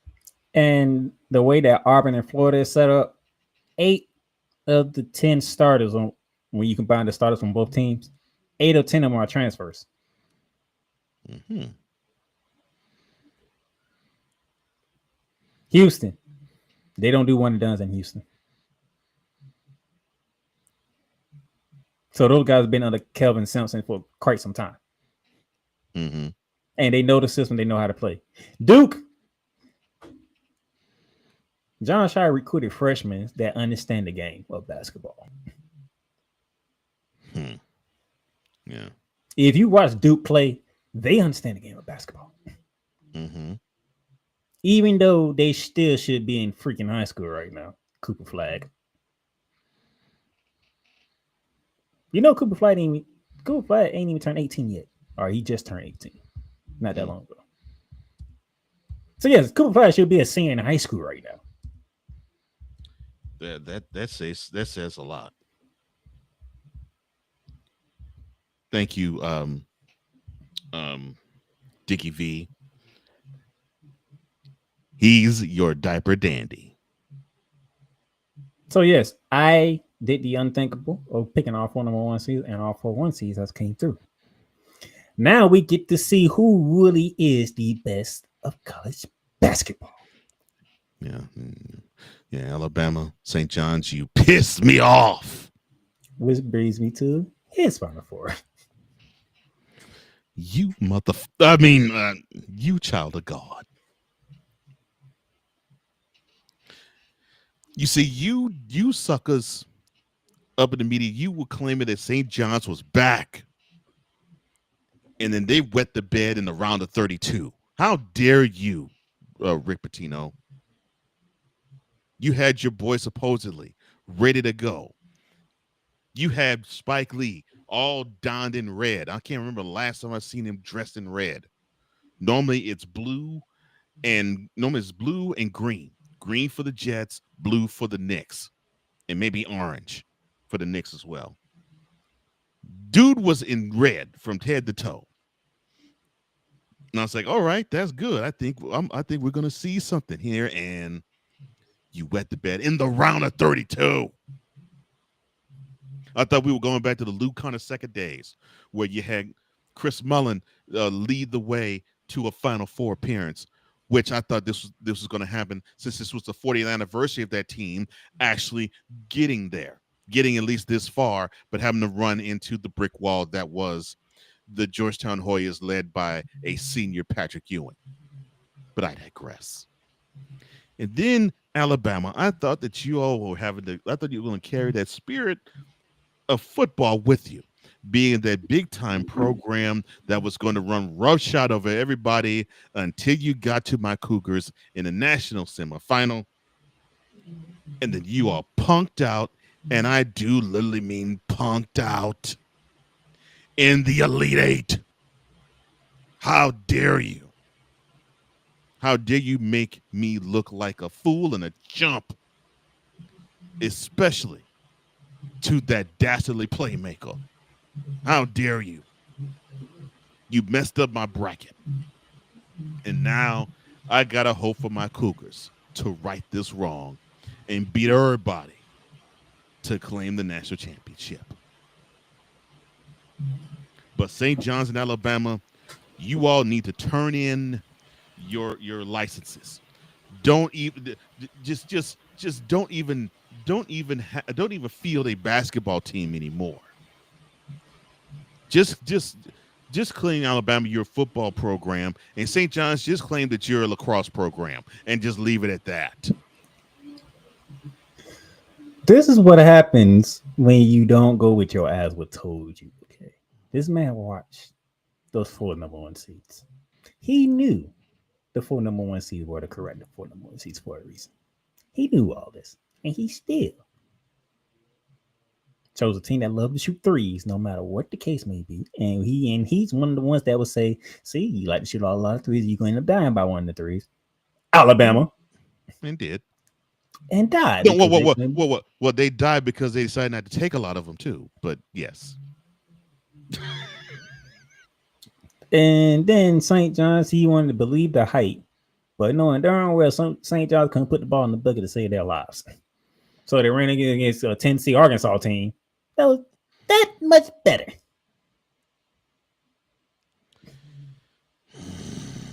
And it doesn't make it even better that you are clowning me over these choices. Knowing full the doggone well, you've explained that we haven't had 4 number 1s advance to the Final Four in 17 years. But it's also coming from a man that goes with what he knows, what he sees. You saw the 4 number 1 seed, so you knew there was a possibility. Yeah.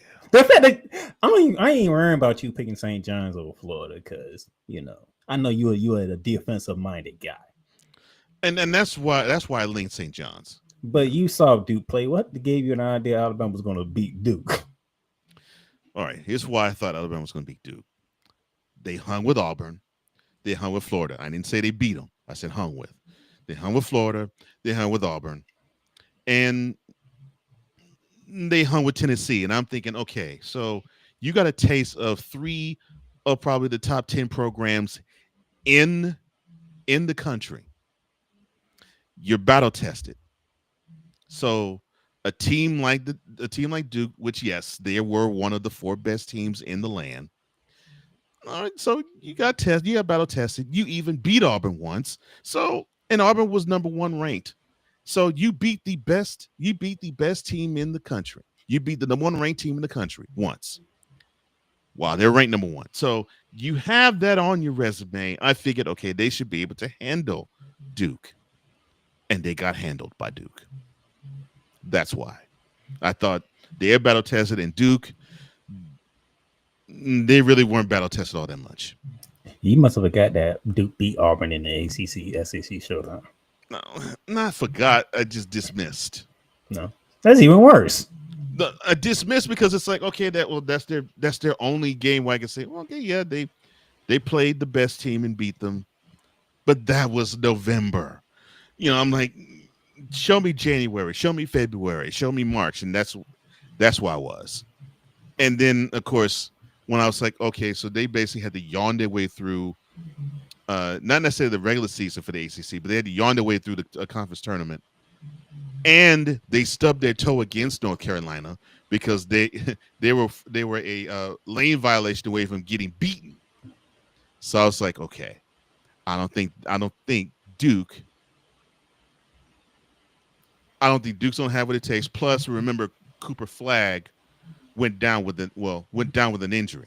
So I'm thinking, okay, they're gonna be basically sort of like what with the women's game with Juju Watkins, but it happened before the tournament instead of with Juju. It happened in the tournament.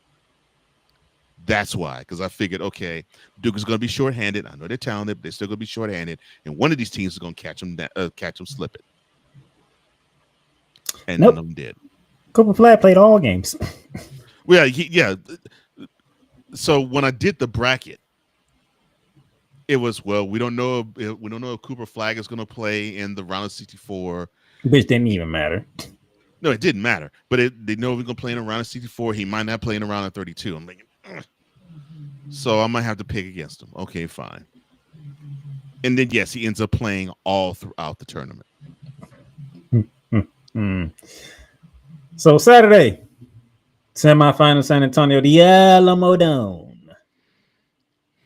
Kicking it off with the all ACC SEC showdown.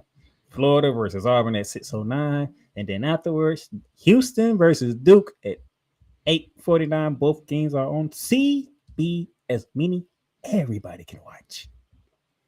Nobody should be crying that they can't watch the game unless you got to work. Because it's on regular TV. Everybody can see it. Okay? Yeah. And then, of course, the national championship will be on CBS. It'll be it'll be on CBS. But it'll be on CBS next Monday night. So everybody can see it. And everybody can see it again. Yes. So there you go. That's what it is. All 4 1 seeds survived their regions. And I gotta do this. I hate St. John's and I hate Alabama. I gotta do this. So y'all not happy about 4 1 seeds making it to the Final Four? Actually, I think it's kind of cool, personally. No. I know you're not addressing this to me, but yeah, go ahead. So we not happy that 4 1 seeds, the 4 best teams throughout the entire basketball landscape, are playing each other for the Final Four and a right to be called champion? We're not happy about that. I mean, that's why they create the brackets. So this could actually be the result. But you ain't hear that from us. 2 years ago, UConn, Miami, FAU, San Diego State. 0 1 seeds. Y'all weren't happy about that either. No. Because it didn't have a blue blood and didn't have any 1 seeds. Ain't that some? FAU got taken to the woodshed by UConn. As they was going to. Like, they did every team in the tournament that year. San Diego State survived Miami. Man, that was a great game. And then That's probably UConn, one of the best national semifinal games I've ever seen. and then UConn took San Diego State to the woodshed. That was. And then everybody's up in arms like, we can't watch this. We get all the way down to national championship. This is not championship game y'all want to give us. Well, hey, they all made it. I mean, they won their games. UConn versus UConn versus who the is San Diego State. And it's a shame that when you hear people complain about this, I'm with you. It's like, what do you want? Do you want to have the big boys not be represented, or do you want the big boys to be represented? There's no Cinderella. Do you want some big boys to be represented? Do you want all of them to be represented? Or when do you want none of them? Cinderellas, you get to see them get their ass kicked, and then you complain because they got their ass kicked. Is there a reason why they'll call a Cinderella? They're not supposed to be there. Yeah, because every Cinderella has midnight hit them in the game they lose. Every last one of them. I can't think of a Cinderella that fought hard and barely lost. That would be Butler. You know why? Butler had the executive vice president of the Boston Celtics as their head coach. Yeah, Brad Stevens. Look. When they got to back-to-back national championship games, but they didn't bring one of them back to Butler. One of them was lost against Duke, by the way. Yeah, I was saying one was to Duke. You had your VCUs of the world until they ran into Florida. You had your Jordan Masons of the world until they ran into Florida. You had your Florida Gulf Coast until they ran into Florida. You had Gonzaga, who basically was nothing, and then they turned themselves into a power, and you hated the fact that they became a power all throughout the while. You had your Loyola of Chicago until I forgot who they ran into. Oh, I hated when they lost. Because I forgot the woman's name. Sister Jean. Yes, I love Sister Jean. I loved her. But when we had 2 years ago, y'all was mad. UConn. Ain't watching this. FAU, San Diego State, and Miami. I actually saw someone, and I won't say I'm boys with them, but we're respectful enough to where we can voice something, we vehemently disagree, but we're not disagreeable with each other. He actually said, I ain't gonna watch this. I was like, so you basically want to watch a blue blood fest. Like, you want to see North Carolina, Duke, Kansas, UCLA, and you can name other programs that represent every single year. He said, no, I'm not saying that. Oh, yes, you are, because you're saying you ain't going to tune in because it's UConn and the other 3 schools that you could give 2 rats behinds about. That's exactly what you're saying. Then the season after that, it was the UConn Invitational. Everybody just knew it was going to be UConn. Who was going to be the other 3 participants? Well, looking at one of them was another one. The one to see would be Purdue. And Purdue couldn't even sniff a can on the UConn in the national championship game. That's a shame. They had the person that could have helped, but unfortunately he just. I don't remember the other 2. Let me see who was the other 2 in the Final Four last year. Because I don't remember. I know it was like you said, it really didn't matter. Yeah, because it was the UConn Invitational. Mm-hmm. That was because we saw how UConn beat everybody by double digits the year before, and then when we heard UConn was going to be in the tournament, period. Forget what seed they were going to be. They're going to be in the tournament. You're like, all right, they're going to win. Oh, Alabama and NC State. And the crazy thing, NC State. They was 11th seed, wasn't they? Yeah, the only reason why they made a tournament because they ran through the ACC tournament. Mm-hmm. Yeah, surprising everybody. Mm-hmm. You had a Cinderella last year, surprisingly from a powerful conference. Mm-hmm. There was no way in the hell they should have made it, but they did. Yeah, I argued with him. I was like, dude. So you want to see programs you're familiar with versus teams that actually worked hard throughout the whole year to get to this point. Make that make sense. And here's the thing. Purdue beat NC State by 13, and UConn beat Alabama by 14. Mm-hmm. And then UConn decided to beat Purdue by 15. All by double digits. Mm-hmm. And it was a disappointment because everybody just knew it was UConn and who else there. Mm-hmm. Now we get to 2025. The four best teams showed you why they were the 4 number 1 seeds, and we don't like it because we didn't have no Cinderella story. Well, as we said earlier, you're talking out the both sides of your mouth. Well, you know something? Florida to me is a Cinderella story. Because who thought they were one of the 4 best teams in the country? And I'm talking about beginning of the year. I'm not talking about at any point in the year. I'm talking about the beginning of the year. Florida started as the 21st ranked team going into the season. Yeah, so to me, I think that's a minor Cinderella. Because no one thought they was going to make it this far. And then they smacked Tennessee in the mouth when they was number 1 when they came to Gainesville. And they smacked them really hard. They beat them by 30. Mm-hmm. When the last time you saw a number 1 team get beat by 30? It's been a minute. And then they decided to go down to the jungle, Auburn, Alabama, and smack Auburn in their own building when they was the number 1 team in the country. Legit 2 wins against number 1 seat, the number 1 team. Number 1 ranked teams, yeah.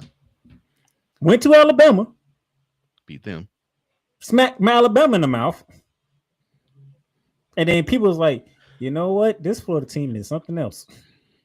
And this team is legit. Mm-hmm. And then all of a sudden, they're a 1 seed. They win the SEC tournament. They beat Alabama again. They beat Tennessee again. And they beat Auburn again. They ain't face Auburn. Oh, Auburn that's right. Auburn got knocked out by Tennessee. That's right. Auburn got knocked out by Tennessee. But Auburn. I think Auburn was ranked high before the season began, and Duke was. So Houston was too. I'm saying Houston was ranked as high as I think 4. They ended up actually being 3. But so we pretty much figured that if all things were to be equal and everybody could be healthy, that Auburn, Duke, and Houston would be here. But no one on their bingo card, unless you are a Gator fan, thought Florida would be here. So we did get a Cinderella story. It just wasn't like let me think. It wasn't like a Murray State. It wasn't like a George Mason. It wasn't like a Florida Atlantic or Florida International. It wasn't a McNeese State. It wasn't one of those programs that people want to disrespect and pray they get whooped by 30. And the crazy thing is, the entire College Game Day crew, Reese Davis, Jay Williams, Jay Billis, and Sel Greenberg all picked Florida. Well, you mentioned nothing the reasons as to why. So they went to Tuscaloosa and beat Alabama. They went to Auburn and beat Auburn. They hosted Tennessee and spanked them by 30. And oh, by the way, Auburn and Tennessee were ranked number 1 when Florida beat them. And then they beat Tennessee again, and then they beat Alabama again in the tournament. So I get why they all chose Florida. And the thing was going into conference tournament, these were the 4 that were going to be the number 1 seeds. Yeah. The way everything played out, number 1 overall seed is Auburn. Your second overall team is Duke. Third is Houston, and 4 is Florida. It's Florida. Mm-hmm. And they all showed you throughout this tournament why they was chosen to be 1 seeds. Mm-hmm. And you don't like it. I do, actually, because they picked the right ones, personally. So we don't like it for Cinderellas to make a run because they're going to get their ass whipped at some point in time. Because it's boring and people won't want to watch. And I heard people say this. I'm like, why? The sport's still the same. So it's a program that you don't know or could care less about, but you won't watch it. But you want to care about a blue blood because what? You're gonna root for them to be beaten? Make that make sense. And now you have the 4 best teams, legit 4 best teams left. And we don't like it because we have no son. Do you realize you have the 4 best teams in the country? They don't like it because there's not a number 2, a number 3, or number 4, and they ran roughshod over the 2s and the 3s and the 4s. All 4 of them did. Saturday's going to be electrifying, and then the next championship game is going to be electrifying, and any combination you want to put it as.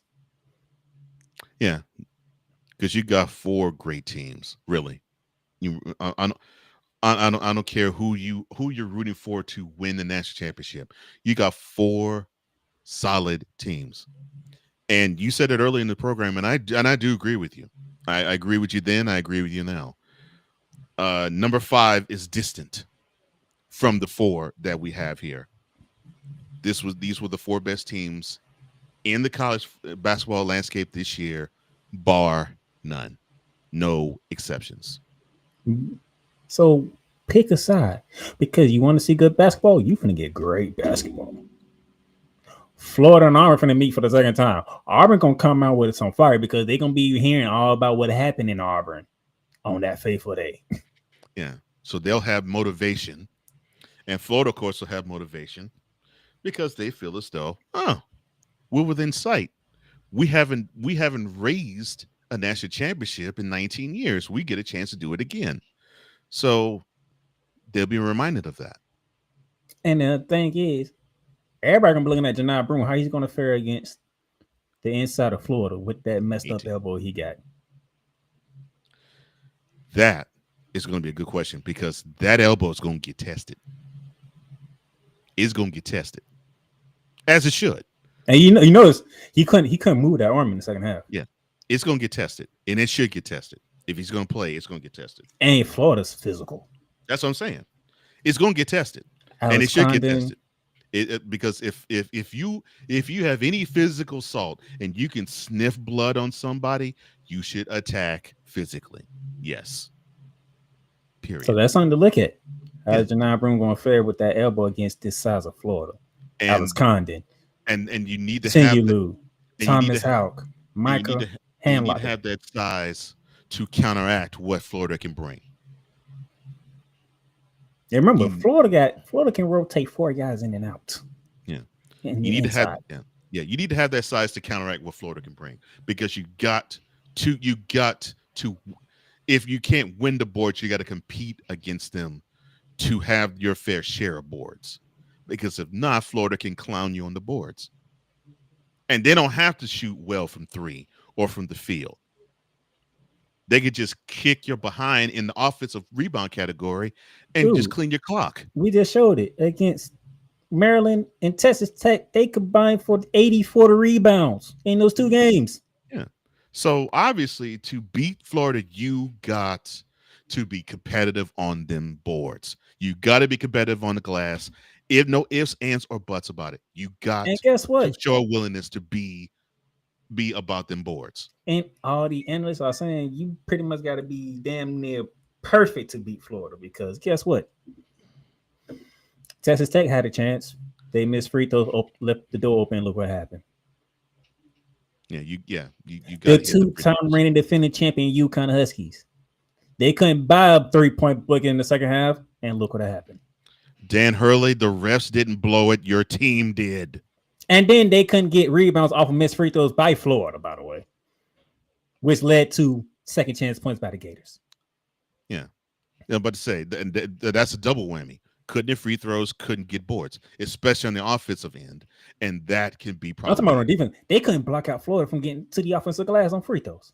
Florida missed 12 free throws against UConn, but was able to get the rebound off free throws. So it's like the biggest no to any coach who coaches basketball. Yeah. So the thing is, you can get Florida into foul trouble, but you got to close the deal and hit them free throws. That's one end. The other end is you got to be willing to be as grimy about the Windex as the Gators are. You got to be. Otherwise, you're going to get blown out the game. You go to Houston. Houston always known for defense, but they have a little offense now. That was what troubled them the last time they went to Final Four. They could lock people down. They just couldn't buy buckets down the stretch. And now, whatever type of game you want to play, it looks like they can play it. And I'm liking that about them. And to me, that's what makes them dangerous. And I love the fact that you have the opportunity to witness a team that's like, we love to play defense. We want to shut you down. We want to, if we could, we want to shut you out. And that's why I think the best game they played to date was that league game. Yeah. And then you have Duke, who can play whatever style you want to play. It don't matter to them. They're sort of so back to life. How you want it? How many you need it? How? I mean, it don't matter. However, do you need it? That's how Duke is. You want to score 100 points? Cool. They can score 100. If you want to get grimy and dirty, we can get grimy and dirty. And they can limit you to 65 points. A great offensive team and limit them to 65 points. So it's just like, I don't know why y'all complaining for, because this Final Four is going to be electrifying. Well, they're complaining because let's be honest. You're a basketball aficionado. I love basketball too, so it makes me an aficionado too. You want to see great action. I don't care if it's your team or not. You want to see great action. You want to see a game where two teams have to fight hard and compete against one another, and to show us, okay, we know we need to raise our level of play because the level is great, and we're going to demonstrate why we are great. And when you see that, it hypes you up as a basketball fan because you know you're going to see some greatness. And people could be all in their feelings about, well, my team didn't make it, or we don't have a 2 or a 3 or a 4 seed or a 5 seed represented here. How is it that the number 1 seeds have to find their way? Bump that. The 4 best teams are here. The 4 best teams are in San Antonio. The 4 best teams will play April 5th and 7th. You know, the funny thing is, if there was a football one, nobody could be complaining. No, because they complained about the top 4 seeds in football this past December and January being bounced. And that it was the 5, the 6, the 7, and the 8 seed remaining. You and I didn't give 2 craps about it because the 4 best teams advanced. Ohio State was on a mission. What you want me to tell you? And I was about to say, in Ohio State, who was ranked 8th, after that L they took at home against Michigan, they were like, okay, well, that's the last L we're taking this year because we're going to dominate everybody, and they did. And what else can you say except congratulations, Ryan Day. You got your boys ready. And you went all the way to the national championship and smashed everybody on the way en route to it. That's what we're going to be saying about one of these 4 teams come April the 7th. Congrats. You're the best. You ran roughshod over everybody. You earned this chip. Now enjoy the fruits. And y'all get ready to enjoy Saturday. Me and him will be back Monday to preview the national championship. Mm-hmm. I'll be back Wednesday to talk to the ladies because the ladies, they close out their route to the Final Four tonight. Ladies, don't disappoint me, USC. That's his only hope on the ladies side at this point in time. That's not my only hope. Yeah, it is. No, it ain't. They ain't my only hope. I had South Carolina get to win it all. I'm saying if you can't get to the Final Four, good luck. Yeah, I got 2 teams in. I got Texas two should teams in take too. it. I got 2 teams in. I know you do too. And I think both of us have Texas over TCU. Yep. So yeah, it's down to USC and UConn. And if USC could take care of business, it'll build my brother out. Because he's really mad about the men's bracket right now. That the fact that I just scored the entire Final Four, and You scored the title Final Four, and on this program you clowned me on mine. So UConn knock this man out. UConn. I picked UConn. I'm sorry. USC knock this man out. I don't like their chances without Juju now. I don't like it as much with Juju. I do still like the chances. I don't like him as much with Juju. But USC knock this man out and have me have all 4 of my teams, which is the funny thing. On the ladies' side, I actually decided to use my brain and picked all 4 number 1 seeds. I didn't. I picked 3, and I went with UConn. I was like, nope, that team is too damn dangerous. I'm not finna go against Gino Auriemma this time. Nope, not doing it. Can't do it. Sorry. I love Gino. His time's up.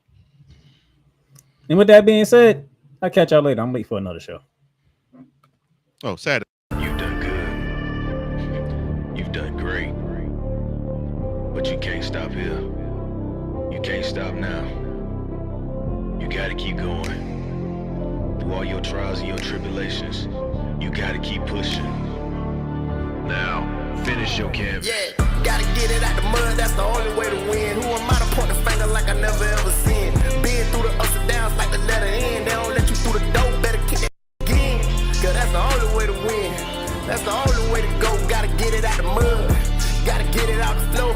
Cause that's the only way to go. Let's go. Thank you for tuning in to today's episode. If you want to follow the podcast, you can follow it on all streaming platforms, including Apple Podcasts, Google Podcasts, Spotify, Stitcher, and a whole lot more. This has been Shooting Lights Out.